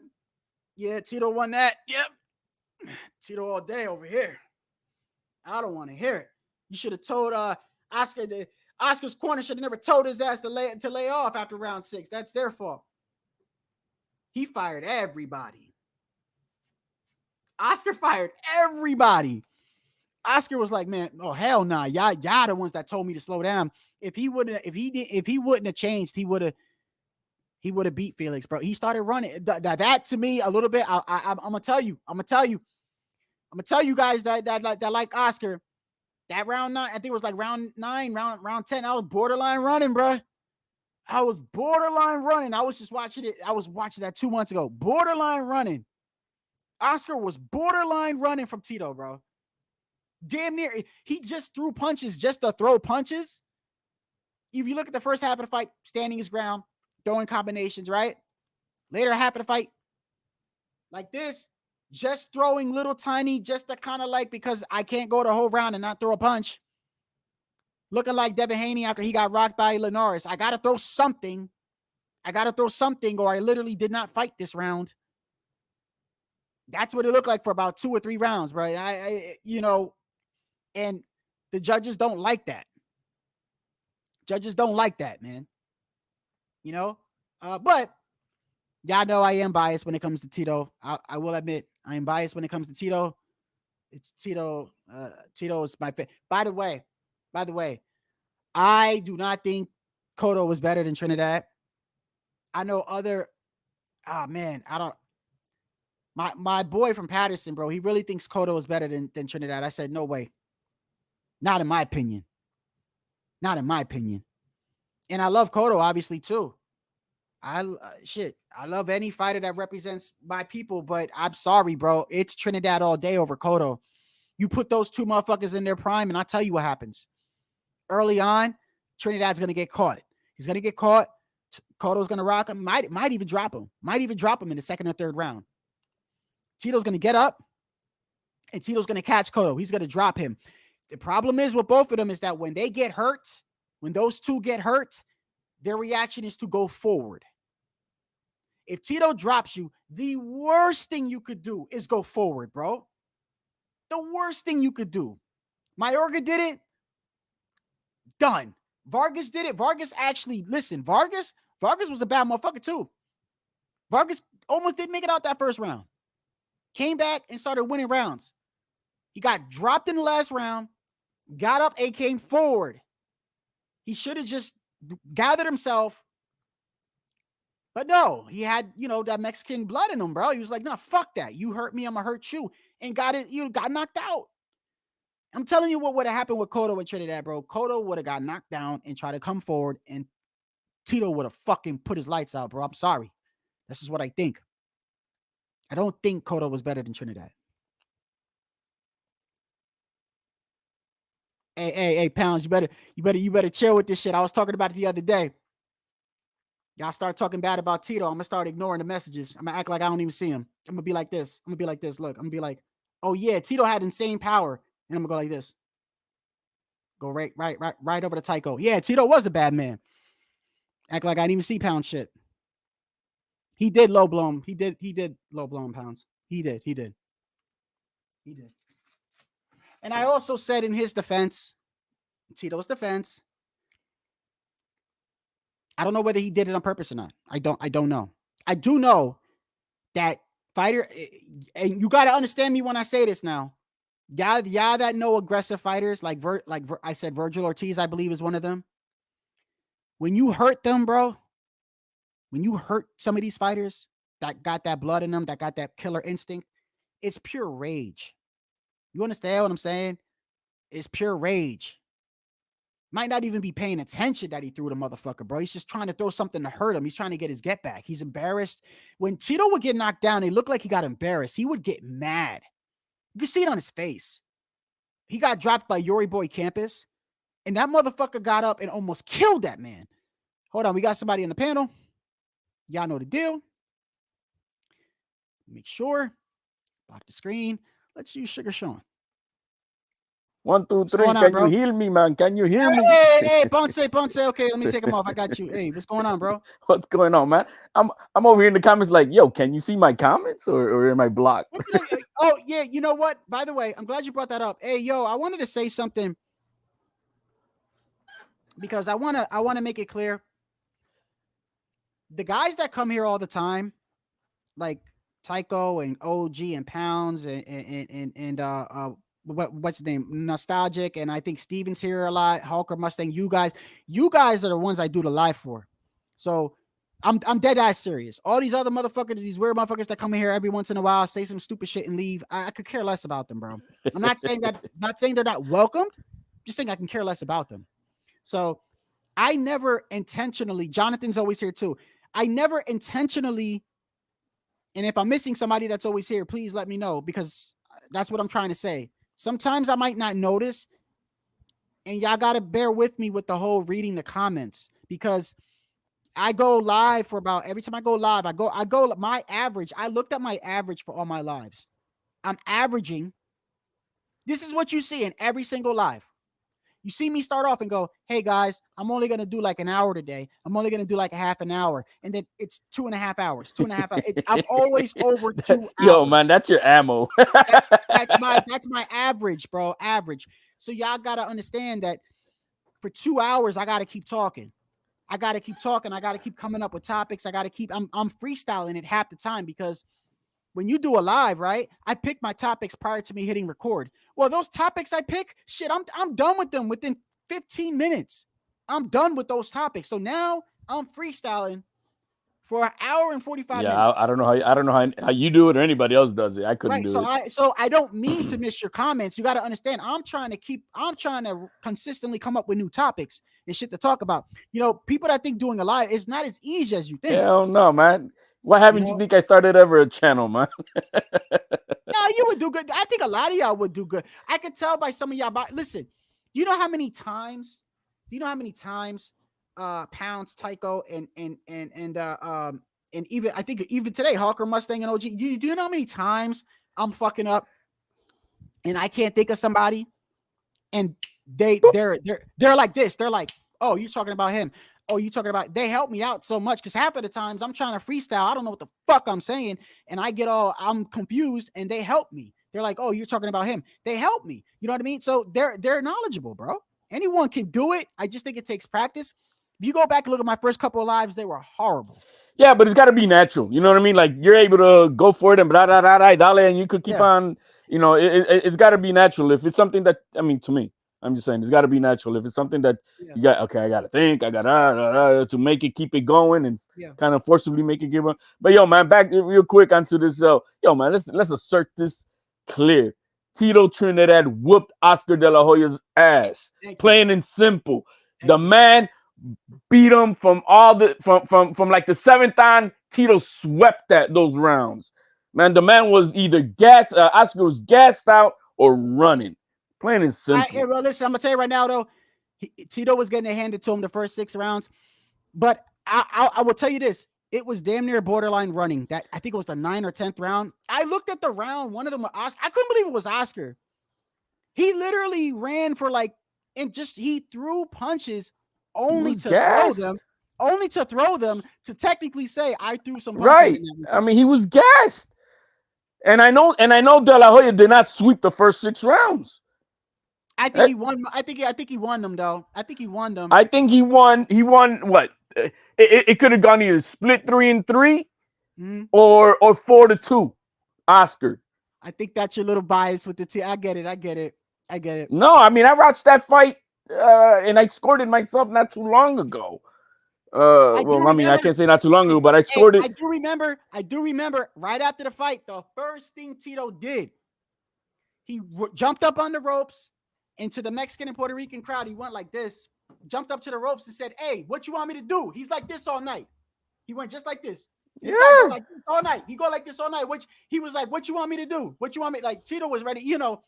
Hey, look, Oscar's style was a boxer puncher. He had power. I think when he fought Tito, he was like, I gotta be careful. You know, I gotta be careful. Did you see the interview with Tito speaking about the rematch and what happened? Which one was this on the same day? The same night? No. Tito had an interview afterwards, and about the rematch and how Oscar ducked him.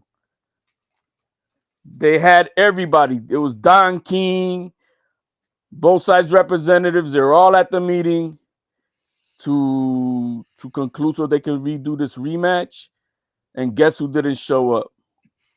You see them in the chat. They're getting on you. Oh, yeah, I know they are. They're like, stop it, bro. Stop it already. Oh, yeah, they are. And guess who didn't show up for the rematch meeting and contract? Who, Oscar? Oscar didn't show up. I'll tell you what, man. When Hopkins beat Trinidad, bro, that was I can honestly tell you this. That was the old Trinidad by then. Hey, I don't care. I don't care if the motherfucker is 60. I love Tito, bro. Seeing him get beat, bro, that shit, honestly, I can honestly say in my whole life of watching boxing, that one hurt me the most, bro. I was ready. Yeah, I agree. I didn't like it. Fight. I was ready to fight the next day, bro, because people were rubbing it in my face. They were like, "Hey, you man." I was like, "Bro, you better leave me alone, bro." Like, I was so heated. Because that's the one guy I can honestly say, if he was fighting right now, I'm dead ass serious, y'all.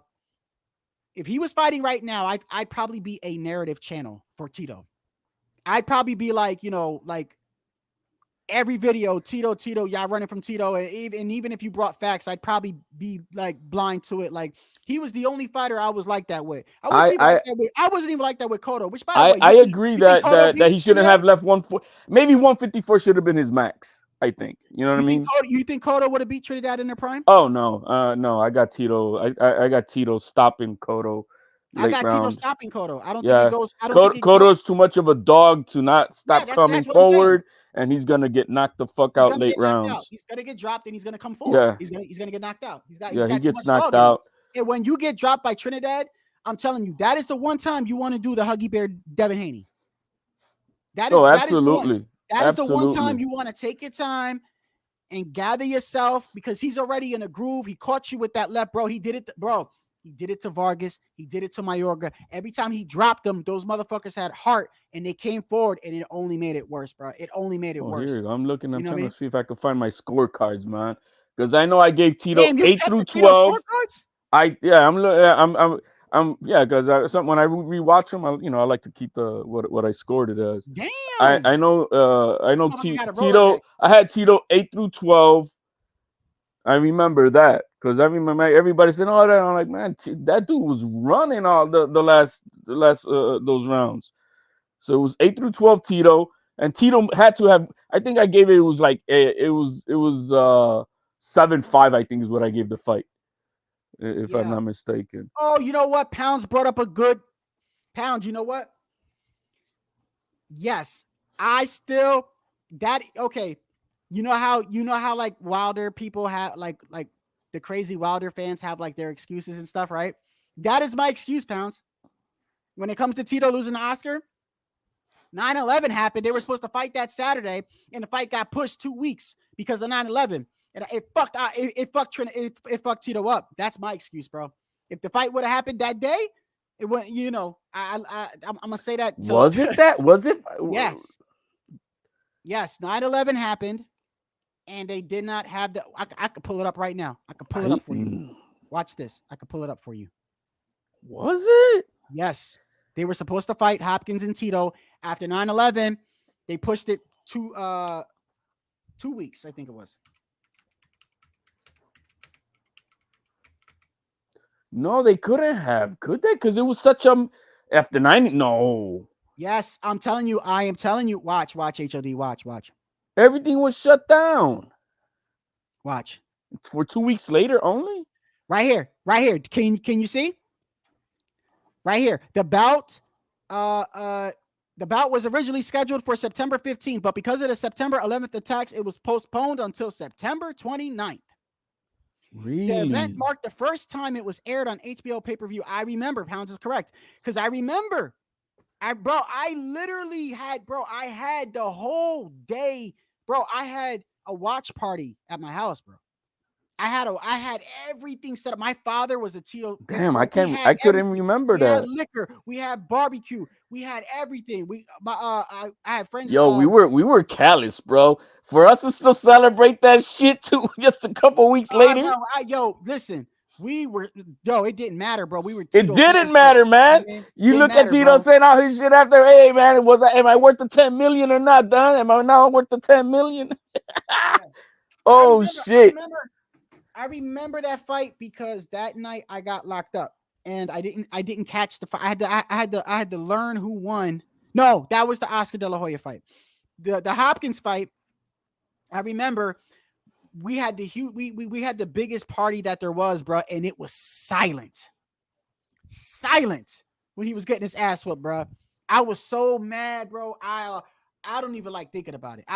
This is the one time, like, Tito's the only fighter that I can actually say that I was biased towards, and like some people are with Canelo or Wilder or something like that. Like, I'm literally that was how I was with I wasn't even like that with Cotto.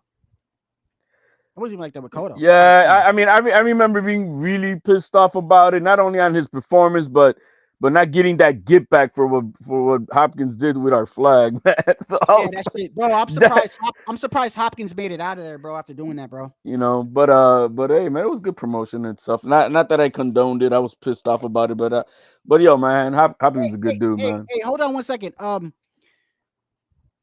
Puto was on here, I think, the last 2 times, and I asked him about Haney and Prograis. I don't think I got your opinion on that.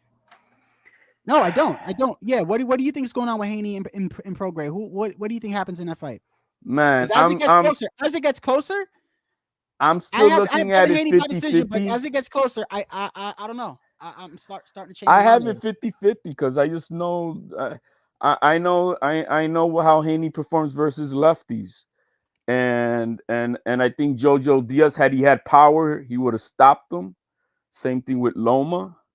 And this is Regis. Now, the way I look at it is, yeah, Regis had an awkward performance versus Zerillo, and I you can't attribute that to it being the hometown, the pressure of having to perform instead of boxing. He wanted to, kind of like Tito wanted to do with Sandor Martin. Instead of thinking about about boxing this dude, he wanted to perform, in the hometown, and so you get caught up in that type of shit.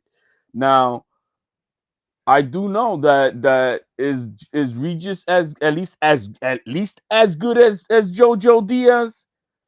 I say he is, if Definitely not got better. more power than him. I hear you. Right.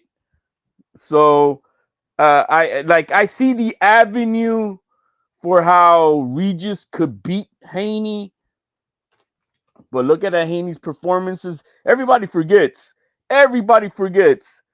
that Haney had a shaky performance versus Loma and literally lost that fight, in my opinion. So everybody kind of forgets that. Everybody only thinks that Regis is the only guy who had a bad performance, and so I'm really 50-50. I think I need to see more of the, what's going to happen at weigh-ins, I think, for me to really see. But at this point in time, like, I do see the avenue how Regis could beat Haney. I don't see exactly how Haney beats Regis with his style of boxing when he's performed badly versus the last 2 lefties, where the lefties have taken away Haney's best tool, which is his jab, and they both out-jabbed Haney. And the problem with this, I'm gonna tell you why I'm starting to favor Regis. It has nothing to do with me whether I like Haney or not. It's really because the last 2 lefties he fought, and this is what the freaking, when I first came in here, the dumbass motherfucker was trying to say, I don't know what Georgie Porgy, yeah, George, I don't know what he was saying. I have no. My whole point was, I was trying to say is, they took away his jab, but Jojo and Loma don't have the power that Regis has. So Regis, if he catches him, all it takes is for him, because we already know Devin's a little chinny. Even though he's never been knocked down, he's been rocked. Jojo rocked him. That's what I'm saying. Several times in that fight, and I saw what I learned from that Haney has heart. I'm like, okay, the kid, he does have heart. He has heart. I look, let me put it this way. Do I know I do not like the Haneys, but I also am not going to take away what I do know what he's about. You know what I mean? And so I just see that. I see how Regis could beat him. I just don't see how what is Haney going to do? Fight him like he did George Kambosos 1? 58 clinches, hit, hold, and run. I mean, that's the only way I see it. Yeah, I don't know. Tycho is the same way. He feels the same way about Haney as I do. I don't think I don't. I just see through the bullshit. Is all I'm saying, man. Tycho, I've never seen a fighter going like, Daddy, I don't know what to do. He got me figured out. That's not. He was getting his ass handed to him. But think about when go back and look at when Devin got rocked by Linares. Go back and look at Bill. Bro, I hate to say it, but I was laughing. It's up there with T.O. Senior telling T.O., we're gonna get ice cream afterwards. We're gonna get ice cream. Like, it was up there with like the craziest thing to say. And yeah, you know I fuck with Tio. It's the most craziest thing to say to somebody. Bill's face was shocked when Devin did the stanky leg back to the corner. Bill, he jumped in there, and you could tell like this has never happened before. This is not supposed to happen. His face is like, this is not supposed to happen. And I'm thinking, you better get used to it. The more you step up that competition, bro, you better start getting used to it. You better start getting used to it, because once he starts facing people that can actually pop, and Linares was in a decline at that moment.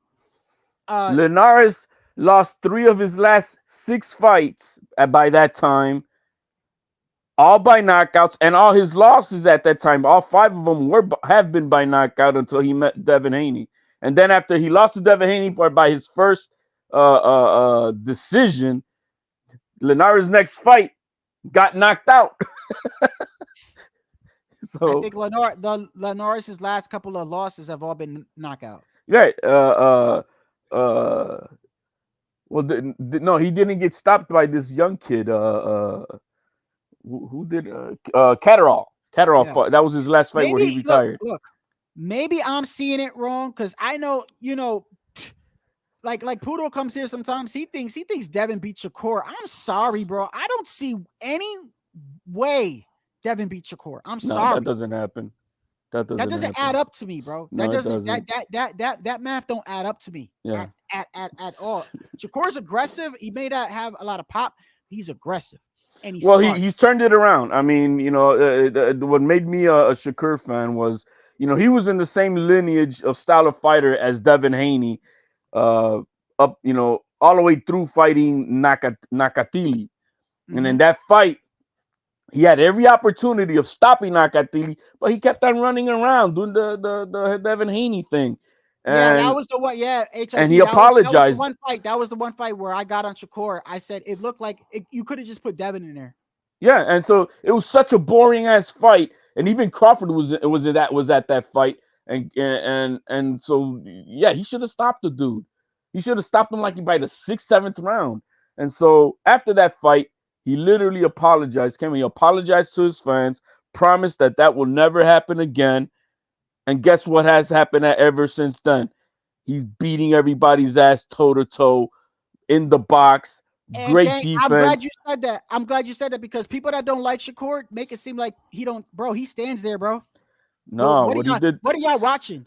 He's standing there. He's standing there with next fight. He beat the shit out of my guy Hearing. He stood right there. Next fight, he beat the shit out of Hearing. After that, he beat the shit out of Valdez. After that, he beat the shit out of Conceição. After that, he beat the shit out of the Noshino. And then after that, it'll be next week's Thursday, and we're going to see how he's going to outclass and beat the shit out of De Los Santos. So, I mean, the kid kept, he's earned my respect, but beyond that, now I'm a fan now. I love the way he fights. Yeah, I like Shakur, man. I really do. I mean, he's young and he says out of pocket things, but they all do though, man. Even Tio does, man. I mean, come on, man. They all, especially but I do look at it like this. I feel like even if Devin beats Regis, this is how I look at it. The way, and maybe you could agree with me or not. Maybe somebody in the chat will tell me the way that I look at the way Bill and Devin has moved his whole career. The way that I've looked at the way that they've maneuvered his whole career. Not calculated. It's in a way, it's the way that they maneuvered. To me, it's like you're running out of the bullshit, because now you can only face top guys. It's getting each fight is getting harder. It's going from Loma to Prograis. Next, it's going to be either Matias, Tio, or you're going to move up. You see what I'm saying? It's getting harder and harder, and you're running out of the bullshit, bro. You're running out of the bullshit, and the fighters that you're fighting already know that he doesn't really have that much power, so they're not gonna. You see what I'm saying? Like, yeah, I mean, there's a reason why they're holding on to those last 3 belts at 135, because it is the cushion. If they get their ass beat by Regis, they'll go back down and try to cash out with whoever else is left. You know what I mean? If it's but if you go back down to 35, you're gonna have to see Shakur. Right. So I mean, that's pick your poison, bro. They're gonna have to. You know what I mean? If he What's beats left? Regis, I could see Tio saying, you know what, you was talking all that shit. Let's go.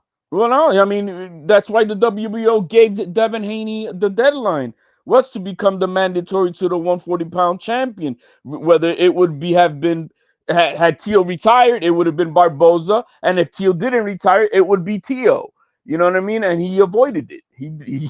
He avoided that entire smoke when Tio said, This is "No, what I'm I'm not saying retiring." though, man. That whole bullshit, the way y'all moving specifically and all this other shit, and y'all want to call out other fighters when you have fights lined up. All that shit's catching up to you, man. I'm telling you, even if they get past Regis, you're in a position to where now you're either gonna fight Tio, Matias, or you're gonna move back down and you got them extra belts. You're gonna fight Shakur. I mean, bro, you're running out. Like he's getting put into a corner, bro.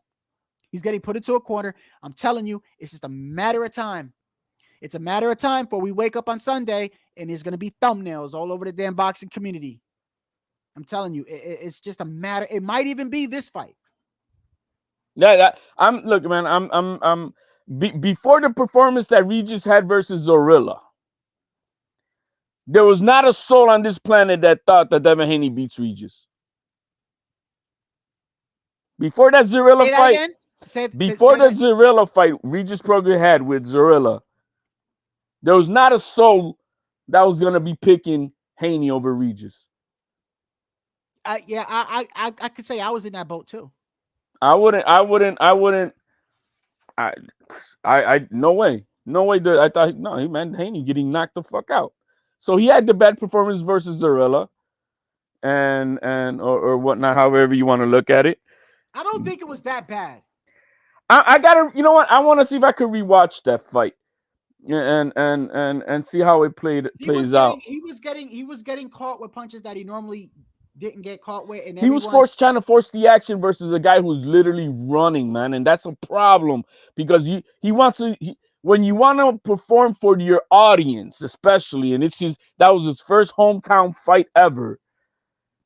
You're trying to perform for the audience. You know, it's not about you want to look. You want to fucking put a beat down like he put a beat down on Cepeda. So you know? where is Haney and Prograis fighting at? They're fighting in San Francisco at the Golden State Warrior Stadium. They're fighting at the Bay. That's the rep. Yeah. Okay, so it's supposed to be a Devin Haney crowd. Yeah. I mean, right? So they say. That's how I look at it. So they say. I mean, his hometown is Vegas, and so I mean, or that's where he's lived most of his life. So let's say Shakur. I think Shakur beats De Los Santos. Okay, I think Shakur beats De Los Santos. Prograis. Let's say Devin gets past Prograis. Say okay. We know Shakur is at 135, but Devin still got 3 belts at 135. Correct? I think he vacates. If he beats Regis, he vacates. If he loses to Regis, maybe he'll be crazy to say, I still got the. See, that's that pussy shit, though. I can't stand. That's what Regis says. I can't stand that shit. That's that pussy shit, bro. That's the shit I call out with the Haneys, bro. So you're holding on to those belts as a cushion, bro. That's what Regis says. And it's obvious. Like, I don't understand. Like, people could see that he's a throwback fighter and he's so. How do you not see that? Like, he's holding on to it for safety. If he wins, I mean, Shakur's not coming up to 140 anytime soon. I know that for a fact. He's got after he beats De Los Santos. I see his next fight being against Navarrete. Navarrete moving up to 135. Oh yeah. No, so he's fighting Conceição, right? And but that's at 130, correct? That's at 130 at the undercard under Shakur. Now he's moving up to 135 after that fight. Yeah, I believe so. That's what Top Rank is setting up. Shakur versus Navarrete is a good fight. That's a banger, bro. That's a good fight. That's a good fight. That's a better fight than Haney. I don't care anybody says. Absolutely. You know what I mean? And in that fight, like, it's hard to. It's like, oh yeah, he's got Shakur. You gotta show me you could figure out this Rubik's cube. I'm with you on this. When it comes to Shakur anyone that says, man, he whooped Shakur, I'm sorry. There is no fighter on the planet that I could just say just walks over Shakur. I'm sorry. But Navarrete is a different Tank, not beast. even Tio. I favor Tio and over anybody. But I'm saying nobody's just walking through Shakur until you show me. I'm not. I can't say that. Navarrete is just a different. He's weirdly different type of a fighter. That so I could see that could be that's going to be Shakur's most difficult fight, in my opinion. I don't think up to that point. Easy either. I don't think De Los Santos is going to be that easy either. I think Shakur not only is his IQ so much higher. I think he makes a statement, but I'm saying what I'm trying to. I guess let me rephrase the statement. When I look at the competition between Regis and Devin, and how close and competitive that can be, versus De Los Santos and Shakur. Just because De Santos isn't as known as Regis doesn't mean he's not just as much as a threat, is what I'm saying. The guy's got power. I just think that not only is Shakur's IQ so much superior and his defense is so much superior, but I think athletically he's also so much more superior than De Los Santos, and I think that's going to show very evident when they fight. Kind of look, it's like Conceição, for an example. I think Conceição is better fighter than De Los Santos, point blank. And look how Shakur made him look. Look, I'm gonna tell you something. I said about it on the video too with Conceição. Conceição ducks nobody, bro. That dude's had he fought. He had a controversial fight with Oscar. Then he fights Shakur. Now he's fighting Navarrete. And this guy, bro, and he's probably going to lose against that. So that would be 3 back-to-back losses. But when you look at it, people might look at it and go, man, he lost 3 in a row. Yeah, but bro, he ducked nobody, bro. Hey man, whoever is his manager, just like Mario Barrios' manager, you got to give them kudos, because they're getting paid. They've been on either like Barrios been on pay-per-view. I don't know how many. It was Tank. It was Thurman, and now in his last one versus Ugas, right? that was a pay-per-view too. Yeah, and so with Ugas, so Mario Barrios is getting paid, and he's out there, and he's his stock has gone up because he's become like our Puerto Rican guy who retired at 168. That he fights everybody, man. He retired recently. Okay. Yeah, I know who you're talking about. The dude from Philly. Yeah. Man, it's so I'm brain farting right now, man. Yeah, I hate it when that happens, bro. I hate it when that happens. But you gain stock even when you lose, because you're fighting at your best. The guy that knocked out Beck the Bully. Yes. Gabe Rosado. Gabe Rosado. He retired? Yeah, he retired. About time. Yeah, I mean, so these guys are learning to do that early on. Like, yo, man, all right. So I'm not, but hey, I'm gonna take all the. You put out good fights, you're getting paid, and hey, good for you. So for Conceição, I think he's in the same boat. He's getting paid at least, you know what I mean, and he's putting, and he puts out good fights. Yeah, and Barrios looked better against Ugas. Like he looked like he's one of the rare fighters where he's fighting everybody and actually getting better. He's not just fighting everybody just to fight and lose. He's fighting people, and Barrios is getting actually better. And but before we end the live, I'm gonna say this though. If the Haneys lose, right? I think I already know the answer. If the Haneys lose, do you think Bill and them will make an excuse, or will they just be like, I lost fair and square? Well, they're gonna say. I mean, I don't know. I it's hard to say what they're gonna say. I'm not gonna. Do I imagine saying, "Well, hey, man, our first fight at 140." I'm not saying just them. I'm talking about like the outlets, like the people that they go to. Oh, well, at least. This is what you're gonna hear. Well, at least his first fight was versus a champion, and he and even trying to, and everybody right now they're trying to say that and even Haney is trying to say that Regis Prograis is the number one fighter at 140. It's a bunch of crap, and I'm gonna say this, bro. If I ever was to have a fighter on my channel multiple times, I'm gonna just clearly say, bro, Yeah, y'all know that's my guy. I rock with him. I'm not gonna say anything to mess up our relationship. I'm just gonna be honest. I'm not gonna sit there and put out a narrative and say everyone's running from him. That's the shit I don't like, and that's the shit that makes me think that you're being affected by money and shit like that. Just keep it real and just say, look, Who's I like running the away Haney's. from Regis, right? Like, I don't remember any. Nobody's saying they're running away from Regis. I mean, they're, he's a good fighter. People were willing to fight him. I mean, that's Yeah. well, man. Oh, you know what? Ramirez did duck Regis. I gotta admit that. Whether it was because of pay or not, it doesn't matter. He did duck him. Oh yes, he did. He He did. did. Yes, it was overpay. It was overpay. But yeah, man. What do you want to say before we get out of here? I'm about to end this. No, man. Hey, man. I'm just, great seeing you back on, bro. Keep on chopping it up, man. We got some fights tomorrow, right? Yeah, we got some, but Oh, we got next, Xander's Eyes tomorrow, don't we not? Is it tomorrow? I think it's tomorrow. Let me see real quick before I get off. And Rose Rosabili, I say his name wrong. The 126-pounder, the Cuban. Tomorrow I see Harlem Eubank. That is like the UK and shit. No Top Rank tomorrow.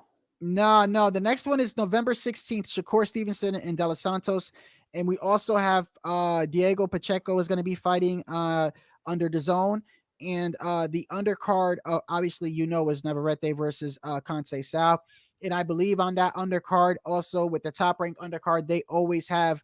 I appreciate you guys, man, for being here. I really do, man. The undercard will be Top Rank. When Top Rank, anytime Shakur fights and shit like that, those undercards always got Xander Zayas. What's the dude's Shakur's friend? What's his name? The one from the Olympics, the one that talks all that shit. What's his name?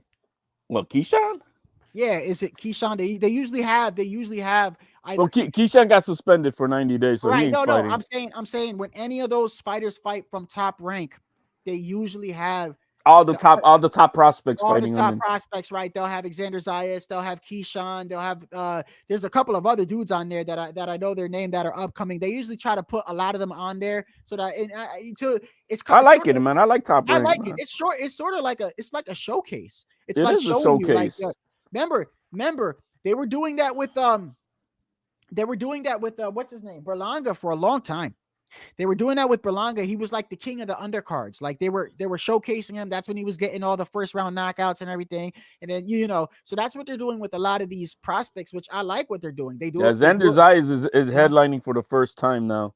It's his first headliner. And I like him too. I just don't think anybody will be as good as Tito. I appreciate Billionaire TV for being out here, man. I'm about to end this, bro. I've been on for a minute, bro. But I appreciate y'all for coming through, man. Y'all have a great Friday. And until next time, I'm out. God bless, man. Out.